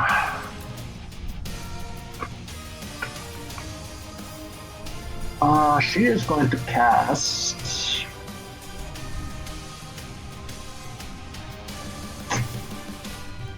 She's going to cast a spell. She's going to hold under concentration on her dominate monster. She's going to hold out her hand, and she's going to fire. She's going to have to spend a sorcery point to twin this. She's going to fire these beams of onyx light out of her hand, and they're going to strike the salamanders. So, let me see here. What do they need to do? I know they need to make a save.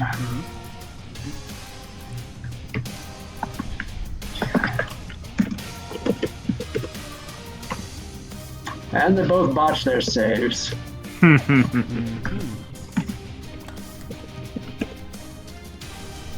Alright, so Kelby, you look and you see these beams, you see her fire the beams of onyx light from her finger. They strike the salamanders, and then you see them just explode backwards into dust and ash. Nice. Alright. And, alright, so we are out of initiative right now, Okay. because everybody is dead. So, I will slump Death over. save? Yep, he's going to go over, and Meepo is going to jump down, shouting, "Sal, did you see? We did it! We won! We won! Sal, are you okay? Sal doesn't look okay." I'm totally unconscious, so I don't know. I just say. Sal, I need you to make a death saving throw. Alright, cool. All right. Yeah. Wait. That's a 9. Let's see. That's Yeah, from aura aura of protection. protection. So it's a 12. 12. Yeah. Okay, so that's one success. Nice. All right. Meepo is going to jump down from Kelby's shoulder and go running up to you, and he is immediately going to make a medicine check. Come on, Meepo. Hey. Nice. Yeah, he just starts hitting you like, "Come on, don't die!" He's slapping me die! left and right in the cheeks. It's like, don't Yeah. die! Don't die! I don't want to be alone! Yeah. Oh. I don't want to be alone again. So I'm stable? You are stable now. Alright. I'm still 0, but I'm stable. That's good. Yeah. That's a good sign. Alright. I'm assuming Mecha Kelby probably would have seen Jenna with Sal, so he's probably just Yeah. assumed that this is somebody that they can trust and go. Yeah, you see, yeah. She's wearing what looks like a military dress uniform. So you're imagining like this is that he hired someone who knows what she's doing. Yep. Are you a friend to Sal? She's going to look up at you just like completely, I don't know, unaffected, I guess, by the sight of Mecha Kelby. So, like, she's seen weirder shit than this. And she's going to say, "Yeah, in a manner of speaking." Okay. I only have the power to keep this form for a little while longer, so we need to move. Is there anyone you think that could, get Sal healed? She's going to say, just like, she'll think for a moment and reply, "The only person I know who could do that ran off to go free the prisoners. He took his friends with him, too." And you can hear the We should sounds probably of go after fighting. them. Yeah, you can hear the sounds of fighting coming from deeper inside of the complex. Okay, Kel's gonna think for a moment because he's wondering if maybe Meepo or somebody should stay here with Sal, and then he should go and get somebody to go help, like come back and help, or not. Yeah, I'm not too sure. Meepo's like, "Yeah, I'll stay with Sal. I'll stay with him. I want to make sure he's okay." Okay, Meepo. I'll go get help as soon as I can. All right, and Three Tooth is going to follow. All right. And yeah, Jenny is also going to stay with Sal. So, Alright. Kelby, Mhm. You follow the. You go in the direction that Jenny indicated. As you do, you notice you don't actually see any sign of the intruders, but you do see like a couple of dead salamanders and a couple of dead half dragons. Judging by the wounds and the position of the bodies, it looks like they actually started fighting each other. Ooh, sweet. Do I think that that's maybe something like a do I get the sense that these people were fighting each other like being magically influenced or something like that, or does it just seem like just chaos? Make a insight check. This is Kel, not the golems. Okay. By the way. 15. Mm-hmm. All right. You get the feeling that it's neither chaos nor magic. That this was something that they had planned. Ooh.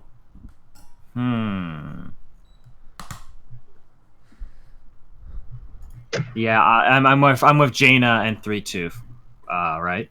Mm-hmm. No, Three Tooth is the only one with you. Yeah. Oh, Three Tooth. Jenny is with Sal. I will actually inform. I'll tell Three Tooth about that I noticed that about the bodies. See what she thinks. Yeah, Three Tooth is I think she's gonna say.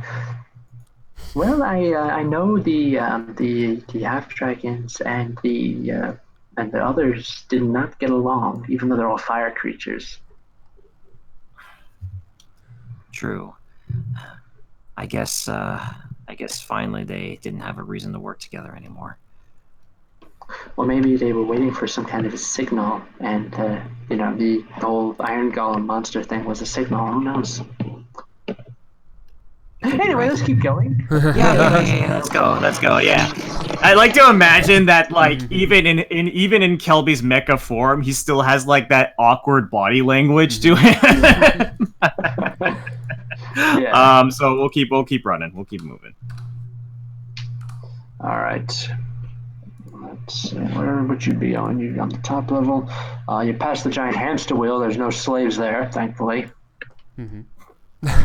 You know what? Fuck that hamster wheel. I'm gonna walk over and use my acid breath. Just destroy it. Nice. Yeah, go right ahead. You melt it.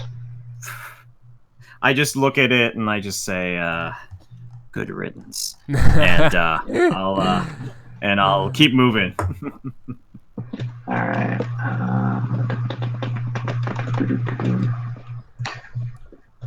All right, you keep moving.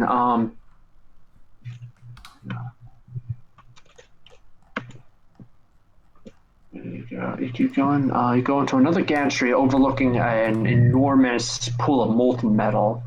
Ooh. You can see on the gantry is a fire giant who's being swarmed by half dragons. About a dozen of them are climbing all over him, just stabbing at him with their stabbing with their swords and axes. You see, at one point, the giant actually reaches up, grabs a half dragon, and it just flings them onto the floor. Good, like 30 or 40 feet down. Right, yeah. And he just gets pasted onto the floor. Jesus. Okay. Yeah. Yeah, and then as you watch, one of the half dragons stabs the giant through the armor in the back of the knee. And then the giant sags forward, loses his balance, and the whole mesh just goes tumbling off the side to the ground. Ooh. Interesting. All right. I will run over and maybe go help take out the fire giant if possible. Yeah, like I said, the fire giant. No, I say topple over the ground. I mean topple off the edge of the gantry. Okay. I see what you mean. Yeah, you can tell by the angle that he's landed at that his neck is broken. Ah. Okay. Nice. No. Yeah, he is dead. The couple, about like 3 or 4 half dragons are still alive, though. They get off very shakily, and then immediately run deeper into the facility. I'll follow. I want to figure out what's going on over on this side of the facility. Mm-hmm. All right. That's not bad. Right. Also, I need to go find Sebastian so he can send somebody to go help Sal. Yeah. I feel bad, but I like literally like Mecha Kelby can't really heal, unfortunately. It's all right. Stuff Stuff happens. In the next room, you find In the next room, you see a group of slaves who are being free, who are having their manacles picked by a group of a dozen humans, half elves and half orcs. Okay. A mixed race group. You also see another person with a curious sword, with a curious crystal sword, who just finished stabbing a salamander to death. Okay. All right, I'll walk He over. looks up, he sees the giant iron golem, and he's like, "Oh my." So who are you exactly? Are you friend or foe? One second. Sebastian. Sebastian is an iron golem. Iron golems don't talk. No, this one can talk. Holy shit, it can talk! I will say, I'm a friend to Sal. Are you one of his friends? Yeah, The he one with brought the us here lady? to. Yeah, he brought us here to. We came here to try to, rescue some of these poor unfortunates. And turns out you were a very good distraction. A talking iron golem is very distracting. Well, I try. Sal's actually really wounded. Could you maybe send somebody to go and heal him or help him? Yeah, right. Once I'm done here, I'll pop in. Once we're done with these guys, I'll pop down there, give them a help, give them a hand. Okay, that works. All right. So I don't know how long I can hold this form, but if there's anything I can do to help, please let me know. Yeah, if you can find more slaves and just free them and kill any more flaming monsters, that help out a lot.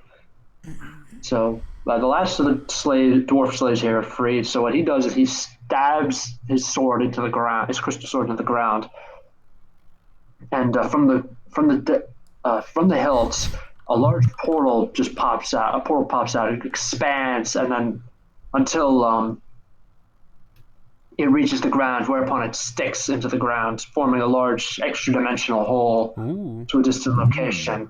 And he says, "Right, boys, hop in. This will get you to safety. I'll be joining you in a jiff." And the dwarves look at each other like, "Yeah, you know what? Anywhere is better than here." And they jump in. Amazing. Like, right, I'll go. Right. So then as that portal shuts, he stabs again into the air and creates another portal leading down to Sal. So he steps in, pulls out a potion of healing, and gives it to Sal, restoring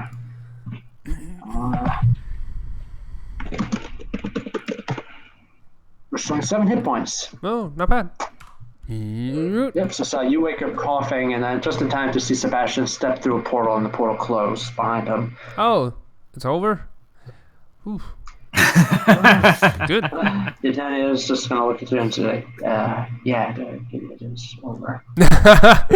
I know she's muttering, but at least it's over. So. No, she's not muttering, that's how she talks. Yeah. Yeah. Just feels like she's not happy to see someone.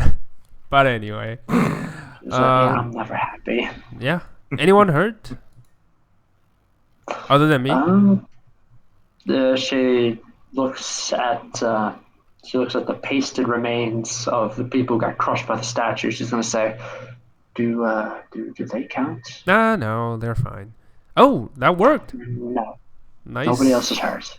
All right. I just put one hand, my right hand, onto my chest and give myself a lay on hand. Heal myself for 30 hit points. That's all I have. Ding. Nice. That's it. All right. All right. So we're done here, right? The enemies are destroyed. Everything's are fine. The slaves are being freed. Okay, cool. I look at the puddle of the death. I was like, so I don't think anything would have left, right? With all the crushing and No, you think that there's not enough to even cast like no, anything like true resurrection? not just the death. I mean, the treasure, anything they would have will be gone, right? Yeah. Yeah. So Yeah, that was the one of the downsides with this crush him with a statue play. No. It worked out perfectly. It's fine. Yeah. As long as we deal with them with one hit. You can hack a bit of the gold statue off though. If you No, like. it's fine. I just gave her a thumbs up and just like, oh, I saw Meepo as well. I pat him on the head. Yeah, as like, thanks. Meepo just runs up and hugs you when he realizes you're awake. He's like, "Oh, so good to see you awake. I thought I was gonna be alone forever with this scary lady." She's kind. She's a kind person. She agreed to help us. So, yeah. She just looks fierce on the outside. That's it. Yeah, Jania is not paying attention anymore. So you see her, she is actually conjured up a sword made of darkness, and she's using it to carve a little bit of the golden statue off. And she's helping herself out, which is awesome. All right. Where's Sal, by the way? I don't see him In anywhere. the main entrance room. In the main entrance room. No. That's I'm where just asking Meepo because I have no clue. Yeah, The Meepo giant is golem. describing that you're in the main entrance room. That the slaves are being forced to work the mines, and they were digging out gold, and they were using it to build a huge statue of Scheherazade's dad that she was going to present on his birthday. And Okay. Interesting. Totally off point, but interesting. And then I asked Meepo, so is Kelbi okay? I don't see him anywhere. yeah, he's going to say, "Hey, you remember that giant iron golem you saw?" Yeah, did you command it? Which is awesome. No, it's Kelbi. Kelbi's Wait, what? inside of it. He's controlling it. He's doing it. He's awesome. As Sal, I'm trying to wrap my head around, like, how? How? Not gonna lie, Kel doesn't even fully understand how he did it. But Elemental hero. Yay! so is he gonna last forever like that? I just realized how awkward that would be if he came back as an iron golem. Yeah, we better We make probably should sure. find him and help him out. Yeah, so he won't be stuck forever. So all right.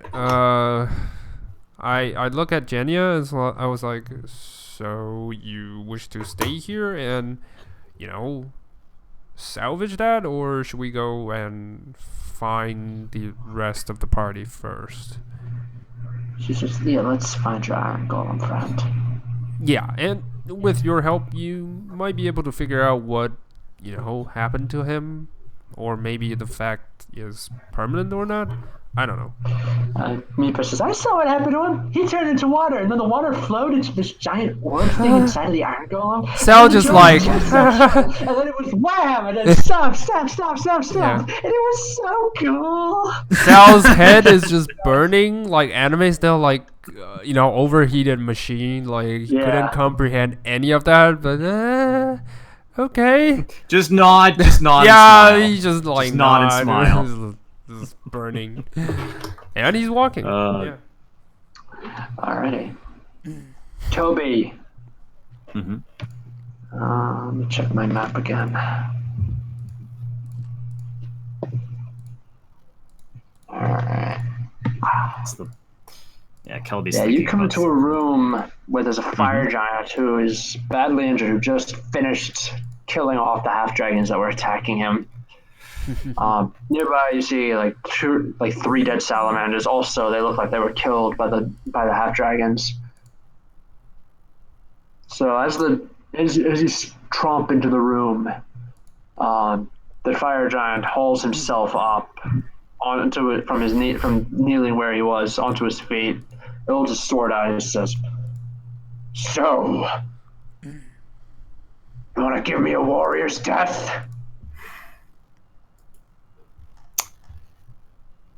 I guess so. And I just pull out the sword. All right, and he's going to put his sword to the side, and he's going to pull out from his belt a hammer. All right. Fight. All right, is this a fight? Oh yeah. Okay. I'll roll initiative then, because he might get the drop on me. 7. All right. Yep. Hang on. Totally gets the drop on you. Or he rolled worse. I don't know. Well, we're both really big. Yeah. Who knows? Yeah. 1 sec.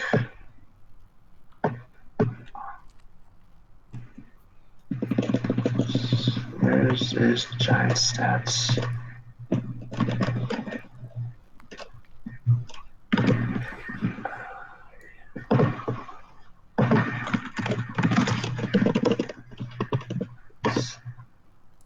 Three.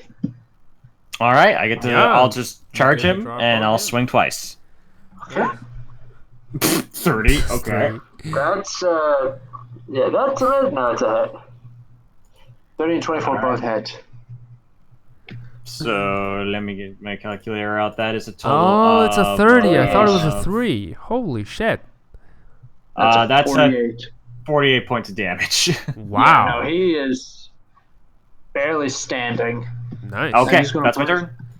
All right, and then he's going to bring his hammer around. What's your AC? My AC is 20 at the moment. All right, that's a hit.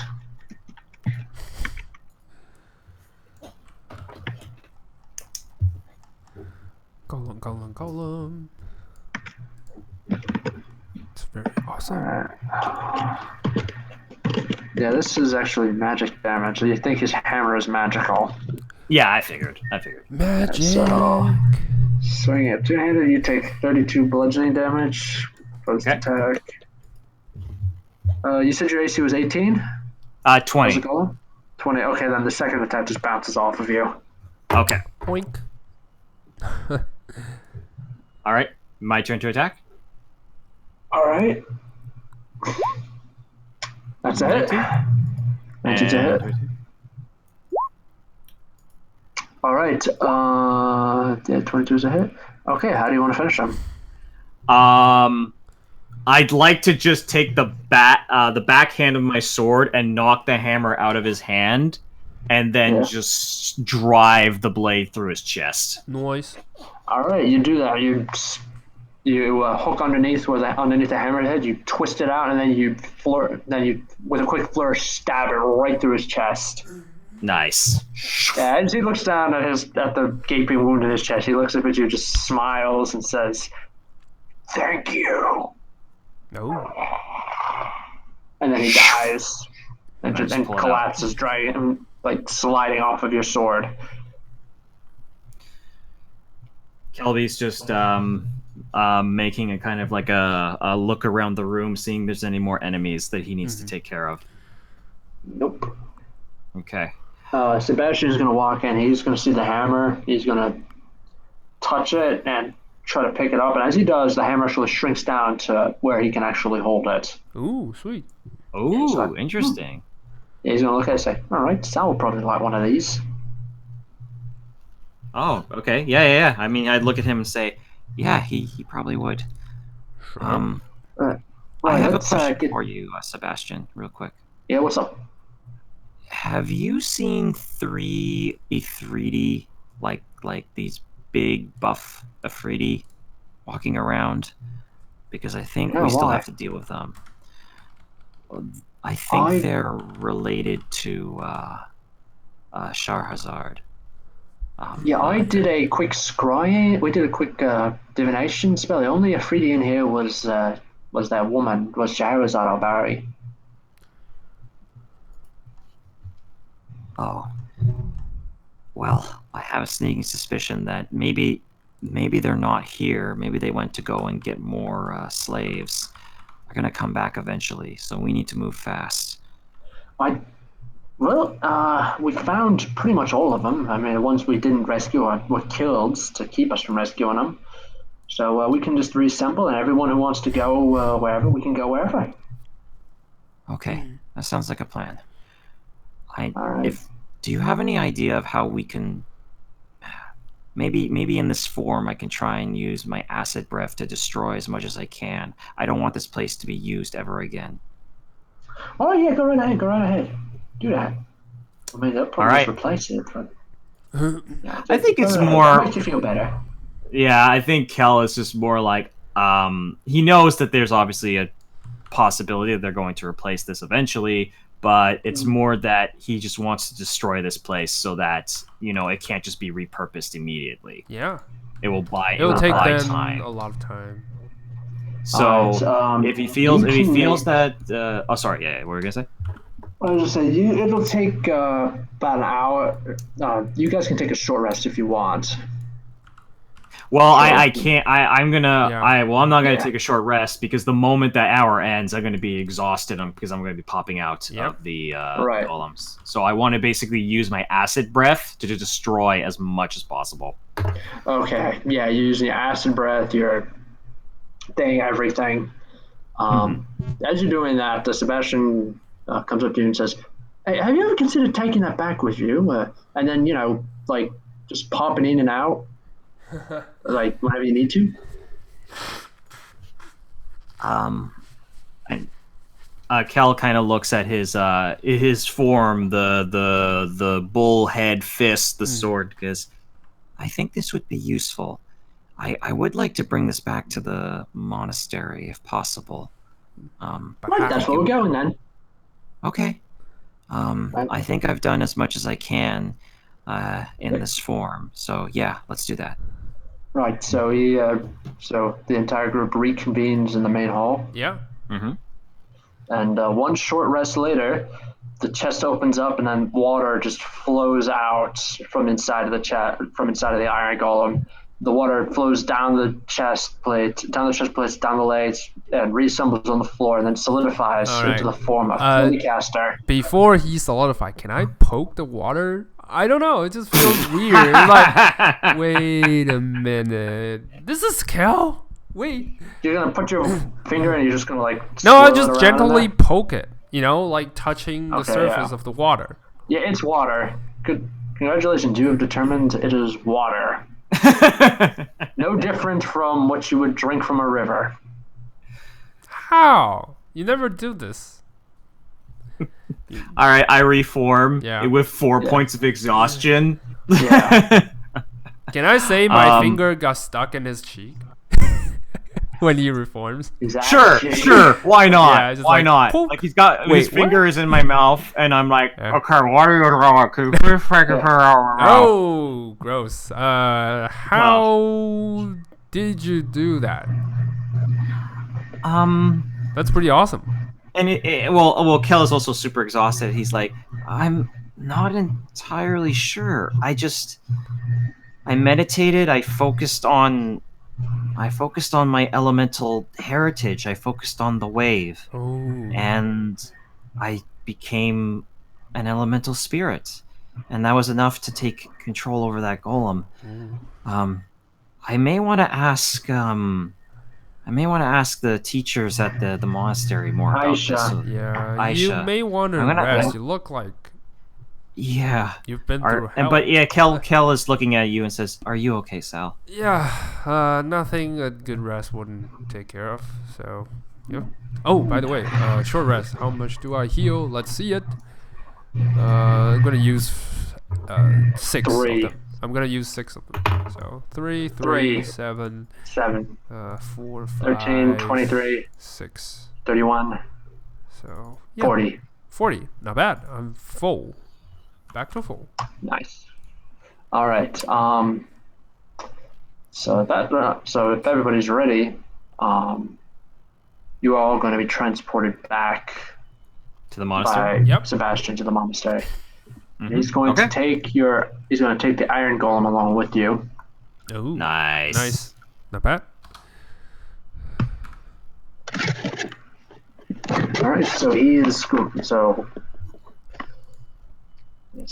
into the ground, creating an enormous portal that widens up, and you don't actually fall through until the portal is completely ready, and then you fall through and then drop like 1 foot. It's like you just like jumped in the air, basically. Right. You land in the monastery. The golem, however, misses the bridge and falls like 100 feet to the ground on the edge of the cliff Whoops. onto the monastery is built in. Yeah, he looks down and he just says, "It'll live." Yeah, we'll just have to go pick that up later. Yeah. It's fine. Yeah. Maybe when you learn how to use Earth. Hey, I see why you did that. That's pretty smart. I like that. I like that a lot. And then and you hear from behind you, you hear Dorovnia, who was rescued by Sebastian, just say, Kelbi, you're all right. And then she Hey. just grabs you from behind in this big bear hug. Yeah, it's nice to see you too, Jerovnia. Ow, ow, ow. I was so worried. He told me that he would rescue you, but I almost did not dare to believe him. But you know what? I had no weapons. I had no real choice but to believe him. But I'm glad I believed him. He rescued you. You are okay. Now come, we must have wine and cheese to celebrate. Mostly Yeah, wine. that's always whiny. We did You the know, cheese to you Meepo. know, it's funny, Kel. This is the first time Kel's like, you know what? I'd be actually pretty down for food that doesn't suck. So yeah, let's go. That sounds good. That sounds good. That food sucked. Let's go. Come on, my friend. Yep. All right. I am like probably beyond hungry, so I'm gonna trundle my way since my All right. speed is. Aisha is nowhere to be seen, but you are able to have cheese. Yeah. Your delicious cheese. Your plus like anything else. Anything else you need, like cheese, wine. I will say this: Kel is like scarfing this stuff down. Yeah. Because he was like, barely any water, barely any food, and he is just like almost at the point where he's probably getting a little bit sick. Okay. Yeah. No, don't eat so fast. Don't eat your cheese so fast. You're going to make yourself sick. Here, drink wine. That will help your stomach. Oh yeah, that would. And Kelby doesn't usually drink that often, but he is drinking just because I need to be hydrated. Oh, that's not how that works, but whatever. Funny, alcohol is probably one of the worst things you can drink to try to get rehydrated. Yeah. Yeah, but Kel is exhausted, so he's not thinking clearly. All right. So Well, yeah, that's what I do. That's what I do. Yeah, while you're talking, while Kelby is drinking, chugging his wine, Jania is actually going to go up to Sal and say, Sal, can I have a word with you? Sure. Sal is not drinking and eating that much like Kelby. He's just slowly taking it in, like he's exhausted. Yeah. Like he's mentally exhausted. That's all. Yeah, but he Yeah. still, he still agrees to talk with Jenya. After all, she helped him. So Yeah, so she's going to lead him outside. She's going to look at, she's not really going to face him. She's going to face out into the endless, looking out into the endless sky beyond the edge of the cliffs. And she's going to say, tell me, Sal, why do you want to destroy the Mind Flayers? And why do you want to overthrow Prince Roland? I'm not even sure I've told you this. But anyway, I'm just too tired to think. You didn't tell me this. Aisha told me. Aisha told me. She said that you would help, that you wanted to overthrow Roland and the people who work with him, including the Mind Flayers. And that is actually something my family wants to do. So I figured, why not? Let's see where this goes. That's good. That's really good. The reason why... let's think. Well, he tried to send Mind Flayers after me. No, not him, but I was tossed into the asylum, and I was almost deformed. Well, they cut my brains out and ready to experiment on me, or whatever Mind Flayers do. I don't really know about their behavior, but they probably wanted to read your memories. Yeah, or feast on my head. I don't know. It looks like what they Believe do. me, if they wanted to feast on your head, we wouldn't be having this conversation. Yeah. You'd be just another brainless corpse in Gloomrot's sewers. That proves my point. So, anyway, they just feel... The place just feels wrong. What, the city, or...? Yeah. And they are doing most of the stuff under the name of the Raven Queen. I don't know. No, it's more like they cohort. I wouldn't say cohort. They just, have some kind of dealing with... Here's the thing. Here's the thing, Sal. Most people don't know about the Mind Flayers. And the people who do keep it very quiet about that fact, because Roland has a habit of making people who disappear, people who question how the city is run. Yeah. That's Cell why the size. city doesn't. Just, Yeah, Jesus. That's why the city doesn't feel right. The city feeds on misery. It engenders feelings of misery, hopelessness, and negativity inside of you, and in return, it takes those emotions and feeds on them. yeah. Normally, what happens is that the more miserable the citizens become, the grander and more magnificent the city looks. Or so I've been told. But you've seen the city; it's dilapidated, it's run down. It's been that way ever since Roland took power. Yeah. You're never gonna believe me, but I've seen the pictures. Gloomrot used to be beautiful. There used to be an actual sun. Wait, what? Dim as it was. An actual Dim sun? as it Yeah, it was a very dim and watery sun, but there was actual sunlight once upon a time. Okay. Interesting. But ever since Roland took power, it's like the city's disgusted with itself. It's like it gave up trying to make itself look good. So why do you want to destroy it? I mean, I don't want to destroy the city. no, I mean Roland. Sorry, Roland. Why do you want to Because destroy he's it? an upstart. Because he's an upstart. There's a certain order to things in life. Some people are born to rule, others are born to kneel. Roland was, from what we can tell, a commoner who rose up to become the ruler of Gloomrod. Well, good for him. He, Well, he's yeah. not used to the power, so he's not using it correctly. He uses his authority to simply maintain an iron grip over the city. As long as nothing tries to take him down, he uses his influence, his wealth, his power, his political power, simply to feed his own appetites. My brains hurt. Like, seriously. My brains hurt. Then go to bed. Yeah. Then go to bed. We can talk about this later. No. I can talk. It just feels, like I'm a nobody. Like, I always, I'm just from small places.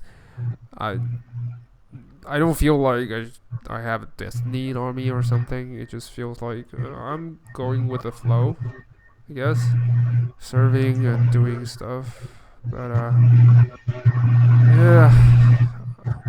Maybe you know this better. Maybe you've been traveling a lot more. You definitely have been traveling a lot more than me, but I just feel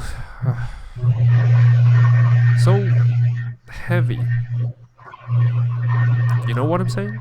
It's like this, like a lot of huge higher powers in You feel play. overwhelmed. Yeah. Like, I'm not supposed to know all this stuff, so. Yeah, you're right. I am overwhelmed. He snored a little bit, just like, ugh. Yep.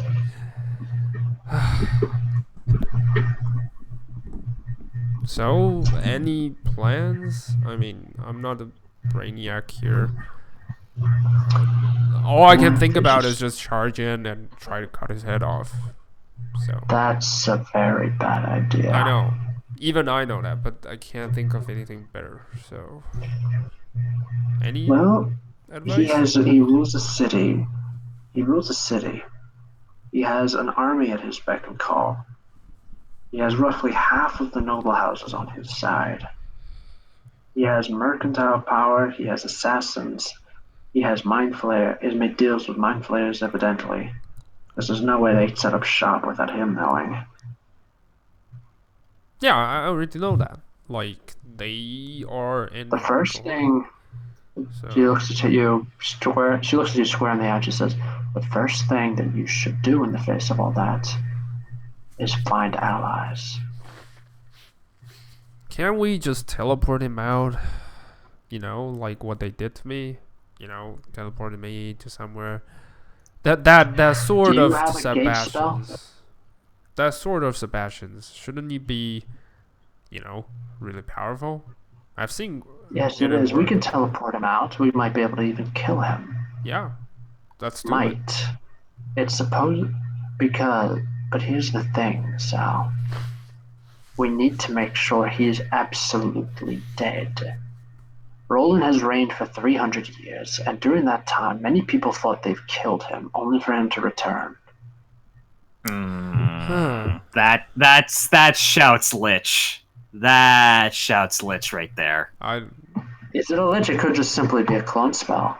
It could be a clone spell, but I'm thinking that if it's either a clone spell or a lich. So she's got a good point in the sense, like, yeah, sure, we could absolutely just teleport him to us and slaughter him, but at the same time, if we don't destroy his means of his means of either getting a new body or his like phylactery, if we're assuming that he is a lich, then yeah, he's just gonna keep coming back. Oh, interesting. Yeah, and she's saying, and anyone who looks a little too hard into his continued good health tends to disappear from the streets. So. Even we got allies, we still have to figure that part out. So, I don't know. Sal is just exhausted at this point. Like his face, it's not mental. It's not physically. It's just mentally. His expression is just down. Yeah, she says she looks away again back at the endless skies, and she says, "So you want allies, but you don't know where to find them. You need an army to fight his soldiers, and you don't have one." That's about correct. Just so happens that I have both.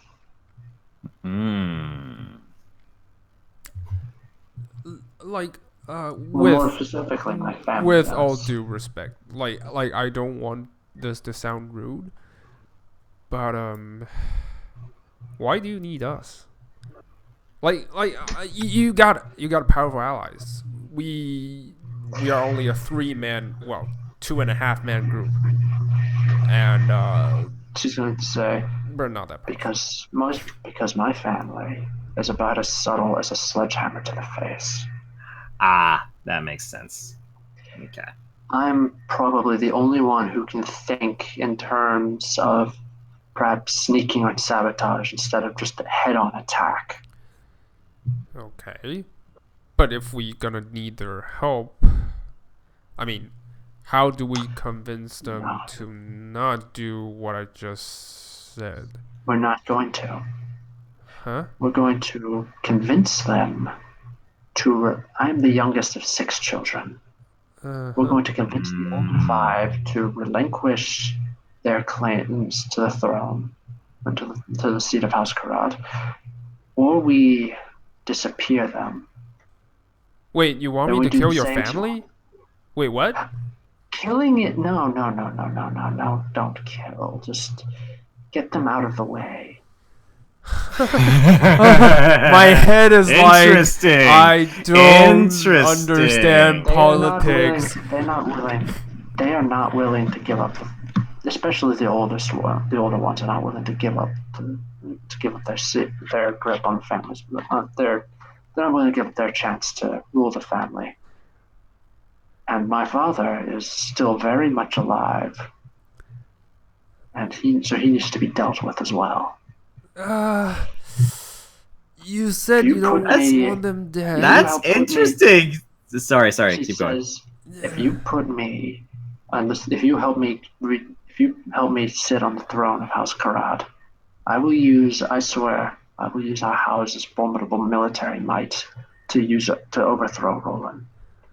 Okay, so let's go back to point 1. Sorry, my brain just malfunctioned for a second. I am overwhelmed. Please stop saying things that will keep me even more overwhelmed. The machine is overheated. Please cool it down before. Okay, so let me get this straight. So you want my help with dealing with your family. You don't want them dead. But you need them gone. Dead is a last resort. Yeah, but you need them resort. I just need them to not challenge me for the throne. Okay. And in return, when you sit on the throne, you will help us by, having The armies of the House power. Karad are second only to Roland's Deathless Guard in terms of Yeah, size. that's my He has more point. soldiers, but our soldiers are much better trained. That's my point. You said you don't like Roland because he's, like corrupting the city of some sort. Correct. But no one acts just by dislike. Like, I don't like Everyone some has people. a reason to dislike him. Yeah, Everyone has a reason. Here's the thing.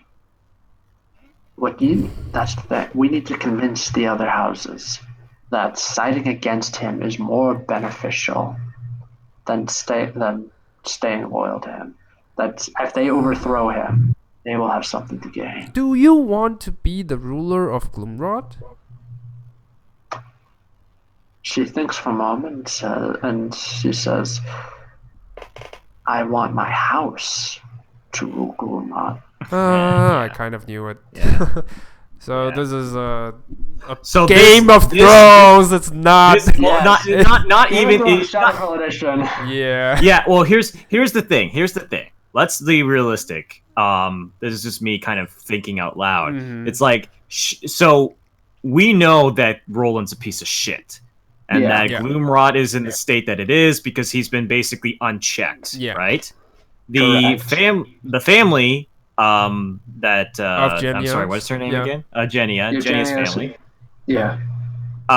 Is in a position in which they could possibly, Make a move. Yeah. make a move, but they're choosing not to because it's more beneficial for them to kind of not do anything at the moment. So basically, we need to somehow convince the other parts of the family that it is beneficial, and whether that's either That's the other through part. persuasion or through No, you're gonna no, go sit in the corner. With the other family members, not just that. Like, No, Genya here's the thing. needs to go be the leader of the house first. Yeah, We need to here's- convince the other family member not to, compete with her. So she can sit on the Yeah, house and then she can make a move. Because Yeah, her here's the thing. siblings are idiots. They prefer to go heads on. Here's the thing. The family, Yeah. as a whole, the family hates Roland. Yeah. All right, I'm going to start with that. It's not like, some of the family likes Roland, some of them, no. As a whole, the family hates him, and they would love to see him. They would love to see his head on a spike. But their strategy is flawed because they prefer heads on instead of, finesse. So, yeah. So if Yeah, Genya is on the throne, Genya- on the house, Janet really has a very low opinion of members of her family. because she's the youngest. So 'Cause she's Not the just not youngest. necessarily because she's the youngest. I mean, they also might be pieces of shit. You have never met them. yeah. Well, I Until mean, she has- we can assume that it's a combination of the family way of thinking has been this particular way for a certain amount of time, Yeah. and she's got her own style to how she needs how to to- deal with yeah. things. And it seems like that style is in conflict with what most of the family. Yeah, that's what before I couldn't figure out because I couldn't figure out as well. It's like no one would just act because they don't like someone. There must be a game for, that's his basic understanding of There a must be a politics. game. Yeah. So There's Yeah. a game of Thrones. I knew Game of it. Thrones. Yeah. So now it becomes like, okay, does this seem like a good deal? Like theoretically, It sounds like this- a good deal. It's just it sounds like a good deal. Yeah. It's gonna involve a bit of espionage. Yeah. On our part. yeah. And persuasion. Going to Jenny, she's going to turn to Sal, Yeah. and then she's actually going to pat you on the head, and she's going to say, "Don't worry about it. You don't need to think. It's You overheated. need only yeah." So it's like She does not seem to mind. yeah. She's just, you don't need to think. You need only obey. Okay, I guess. I'm persuaded. Like he's not Get good. some rest. Yeah. Get some rest. Think it over. And then tell me your response in the morning. Okay. Sounds good. entire cell returns to its bed, just Yeah, before she goes, overheated. she grabs you by the shoulder and Yeah. she says, "By the way, if Sebastian starts asking you about me, tell him I'm not interested." That's the least of your worries now. But okay, if he happens to bump into me, I will relay the message. But until then, I will do the good I will night. do the exact Yeah. opposite. That is my plan. All right. Yeah. So I just you leave. trundles to my bedroom and just face as you plant into trundle my toward bed. as you trundle to where the dorms are, Sebastian pulls you over and says, "Right, before I go back home, I saw you talking with Janet. Did she mention me in any She way?" says she's not interested at all. What did she say about me? What did Yeah, she say about me? not interested. Don't you get the message? I think Like, this is plain hard to get. no, she just say it straight to my face. She's not interested, and if I help you, I'll be slaughtered or something. She she doesn't say it actually, but the look, it's like, if I ever encourage you into thinking that, I'll be dead. So I don't want to be dead. You know what? Good luck. You can have. Pat him on the back. Yeah, I pat him on the You cheek. do you. I just both hands just grabs him by the cheek I got it. and I'll just figure like, something out. you know what? You are a charming person. You can figure it out. Good luck. And I Yep. trundle back to my bedroom and just like ghosting. All right. Just like, All right. Kelby, right as you finish eating, and Dorothy is insisting that you try some more wine, Aisha's going to return. And she's going to say, "Oh, Kelby, you're back. It worked. Yeah. So got you. That's good. Why is there an Yeah, iron golem in the valley?" Well, I was gonna ask you about that. Do you mind if we go someplace to talk real quick? souvenirs. Sure. Okay. So maybe I'll go to where we train. You know the Ooh. candle room? Nice. Yeah. Yeah, we'll go there. All right, so I go to the candle room and I just say, okay, so while I was in the prison, we found a golem, and apparently golems are powered by like an elemental source. So I sort of, so I kind of focused, I meditated, and I was able to become an elemental spirit. I don't really understand this technique that I was able to pull off, though. I was wondering if maybe you could explain it a little bit more. Aisha's going to think for a moment, and then she's going to say, "What you did, well, when you're Janasi, you're part humanoid, but you're also part elemental. Right. You're a genie. The genie side is constantly fighting to overwhelm your mortal side, but your mortal side is able to keep the genie side in check. What you did was you allowed the genie side to take over. Oh. That enabled you to do that. If you do that too often, eventually you will become an elemental. Oh, sweet. Whether you want to or not, that's up to you." That's really interesting. Well, that's really. I'm gonna have You to will think lose about your that. humanoid. You'll lose your humanoid status. You'll become an elemental. That means some spells won't affect you, but that also means certain items that would normally not affect a humanoid would affect you. He thinks for a moment and goes, I guess I It's never. not a transformation that can be reversed easily. Like you need a No. wish spell or divine intervention to do so. I know. I honestly don't know how I feel about becoming an elemental, but now that I understand that that's what that is, I'll have to think about it. That there's a lot that happened. I learned that this town that we tried so hard to protect got destroyed, Ashton, and part of me feels like it was my fault. It might have. And she's gonna think for a moment, and she's gonna say, "Yeah, I heard about that. So it might have been, not intentionally, but I think the reason Scheherazade kidnapped the adventurers is because she was looking for you specifically, and when she didn't find you, she sent her brothers to find you." Yeah. I'm gonna have to figure out what we're gonna do about that.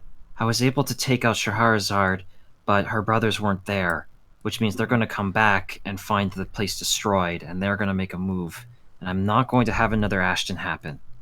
I'm not. Alright. Kelby just kind of thinks for a moment. I also learned a little bit about.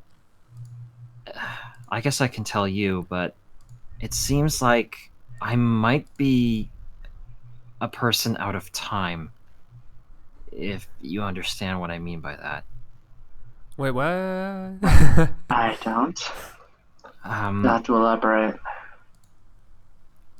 well, okay. I'll tell you because I trust you. I really, really do. You've Okay. been nothing more than kind to me.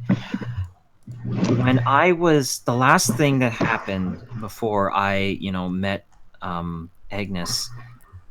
Well, sorry, not the last thing, but before I met her, I was with my family, and there was a man called Bartimaeus who um who tricked my family into going someplace that they shouldn't.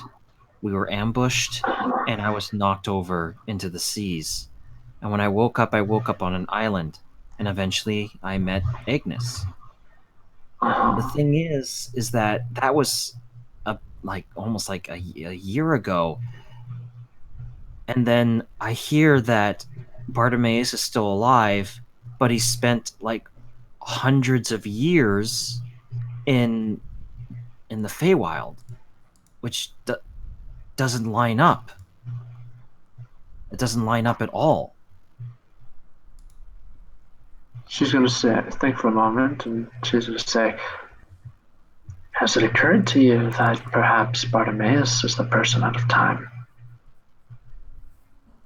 That Interesting. perhaps Maybe. something, that perhaps something happened that knocked him back in time, and then he spent his time in the Shadowfell, whereas you are just, you." The Maybe. other perspective. Interesting. I never really thought about the other way, that he could have been flung forward Or backwards. or backwards, yeah. I just worry that I was the one that was thrown out of time, and I worry that we worked for somebody named Ice Lakewood Yeah? a while back, and when I heard that I was out of time, I started to question some things. Like what? Well, she told me that my family was in the elemental plane of water, and that they were fine. But I'm worried that if I was out of time, if I was knocked out of time and things have changed, I worry that she just told me that so that I would have worked for her, just to kind of calm and put me at ease. I don't want to believe that she would lie to me like that, but it's just Would you been like to this. use a wish and find out? And you see Kel kind of grasp his hands and say, I'm going to do that right now. I need to see them. I need to know that they're okay. I'm afraid of getting an answer that I'm not going to. And you see his voice kind of tremble a little bit. Alright. So, Aisha's going to conjure up a magic ball of wind, and she's going to say, "I need you to speak the magic words. I can't do it on my own." I want to see my family. Okay, that'll do. And you see your family.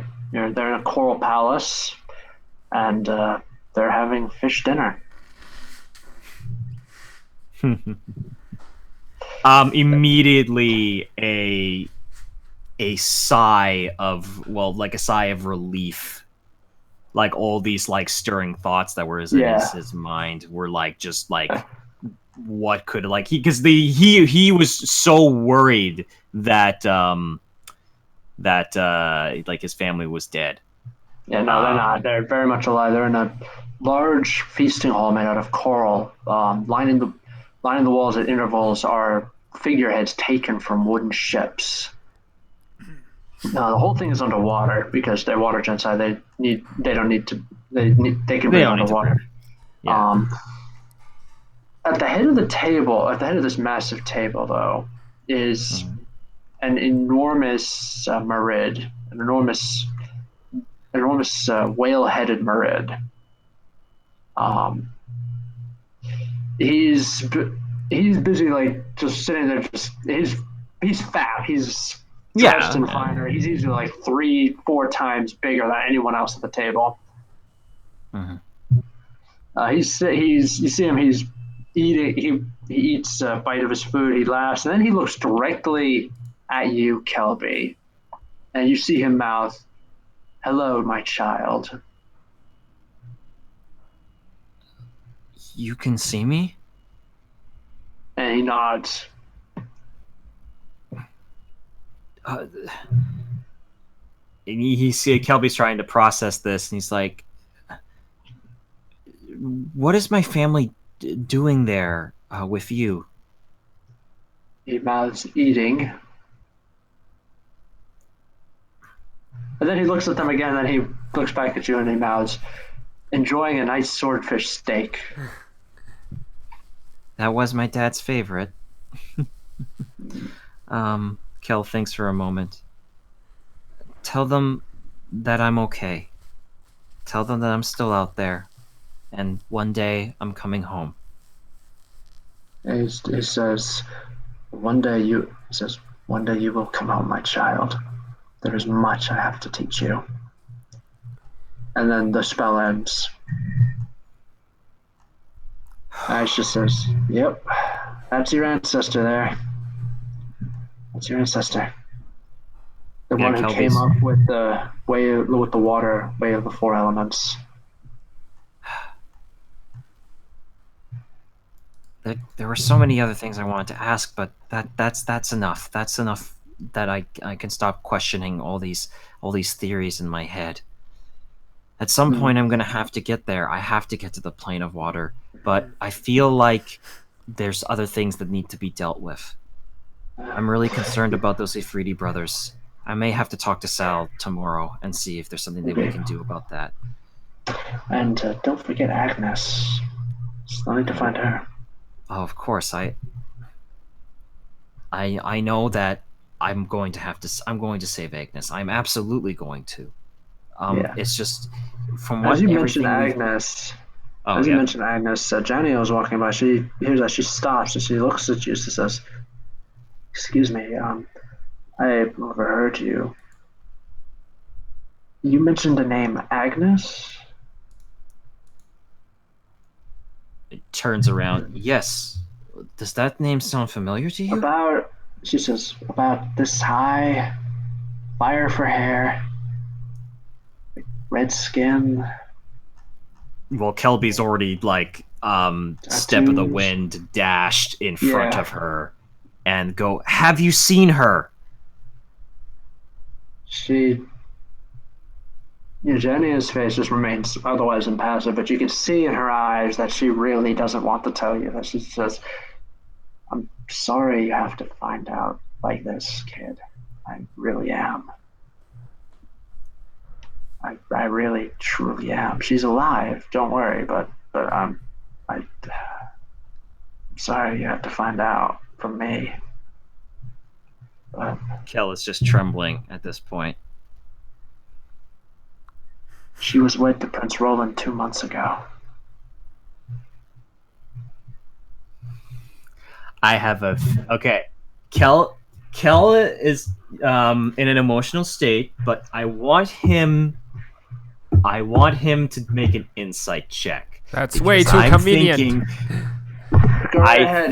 I think fuckface here is trying to get me to go do her dirty work. That's way too convenient. I am convinced. Please roll high. Nope. Nope. Nope. I think She's she's telling trying the to truth. puppeteer you. Oh. Okay. Oh, it's the reverse? You think that she's trying to puppeteer you. Okay. Nice. I mean, she might. I mean, even if it was true, she might still be trying to use the truth to get you to do what she wants. Well, Kel's gonna think that, but he's not going to outright say anything at the moment. And but he is insanely suspicious of her regardless. And Kel is just gonna say, "She's with King Roland? I thought that she was stuck with Avard, or sorry, Prince Roland."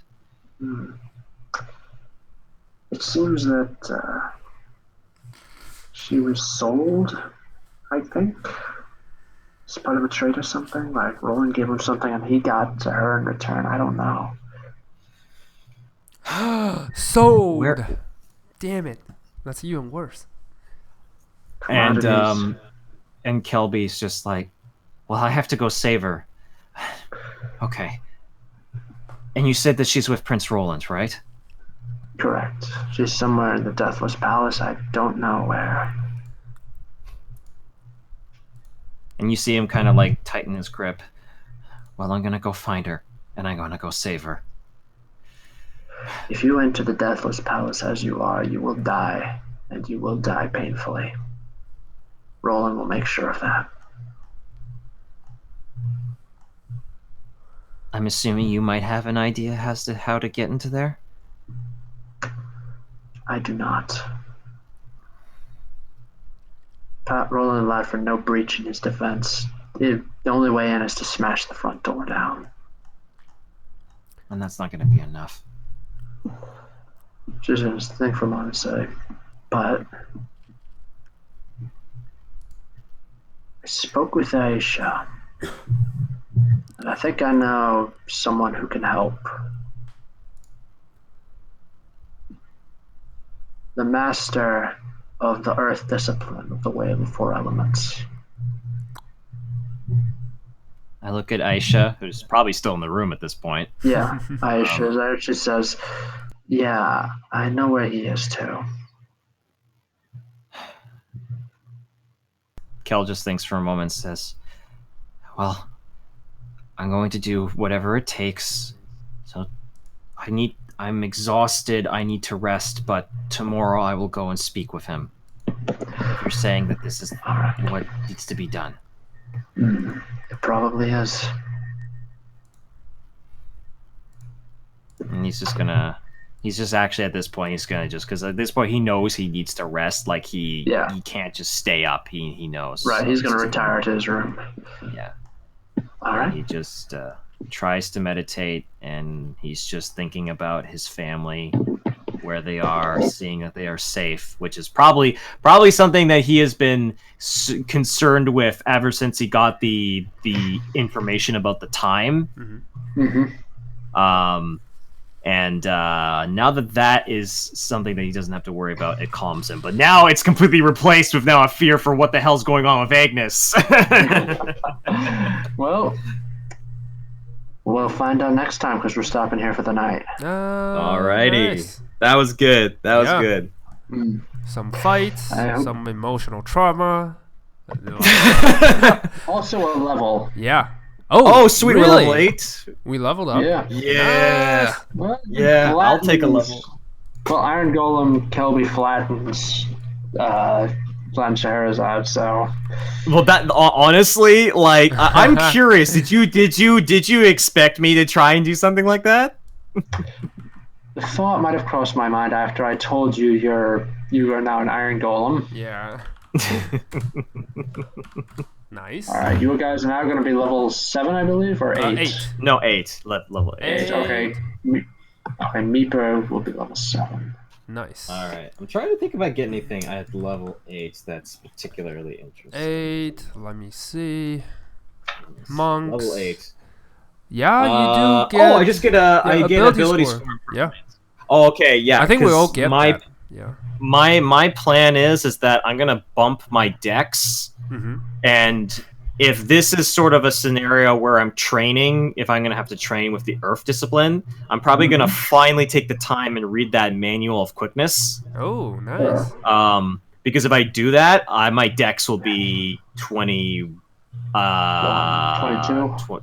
It will be no, not 22, because my dex is 17 at the moment. 19. So It will be 21. It'll be. I'm going to increase it to 2 with the ability score I improvement, which see. will bring it So to 19, 21 and then it'll total. probably be 21. It'll probably be 21. Okay. Nice. Which is bad. dope. And then if I get another ability score improvement, I can just dump 1 point into that, and then I'll have a fucking 22. crazy 22. Nice. Yeah. All right. And a 22 dex monk is going to be pretty good. Yeah. Yep, I believe that. All right. I'm sorry, I need to clock out right now. I've got a splitting Okay. headache. Yeah. Oh, me too. okay. Yeah. Alright. No, but good session, Yeah, man. awesome That was session, awesome. guys. All right, thank you. All right. Thank Well, you. you take care. Good night. All right, you guys too. All right, good game, good night. Yep.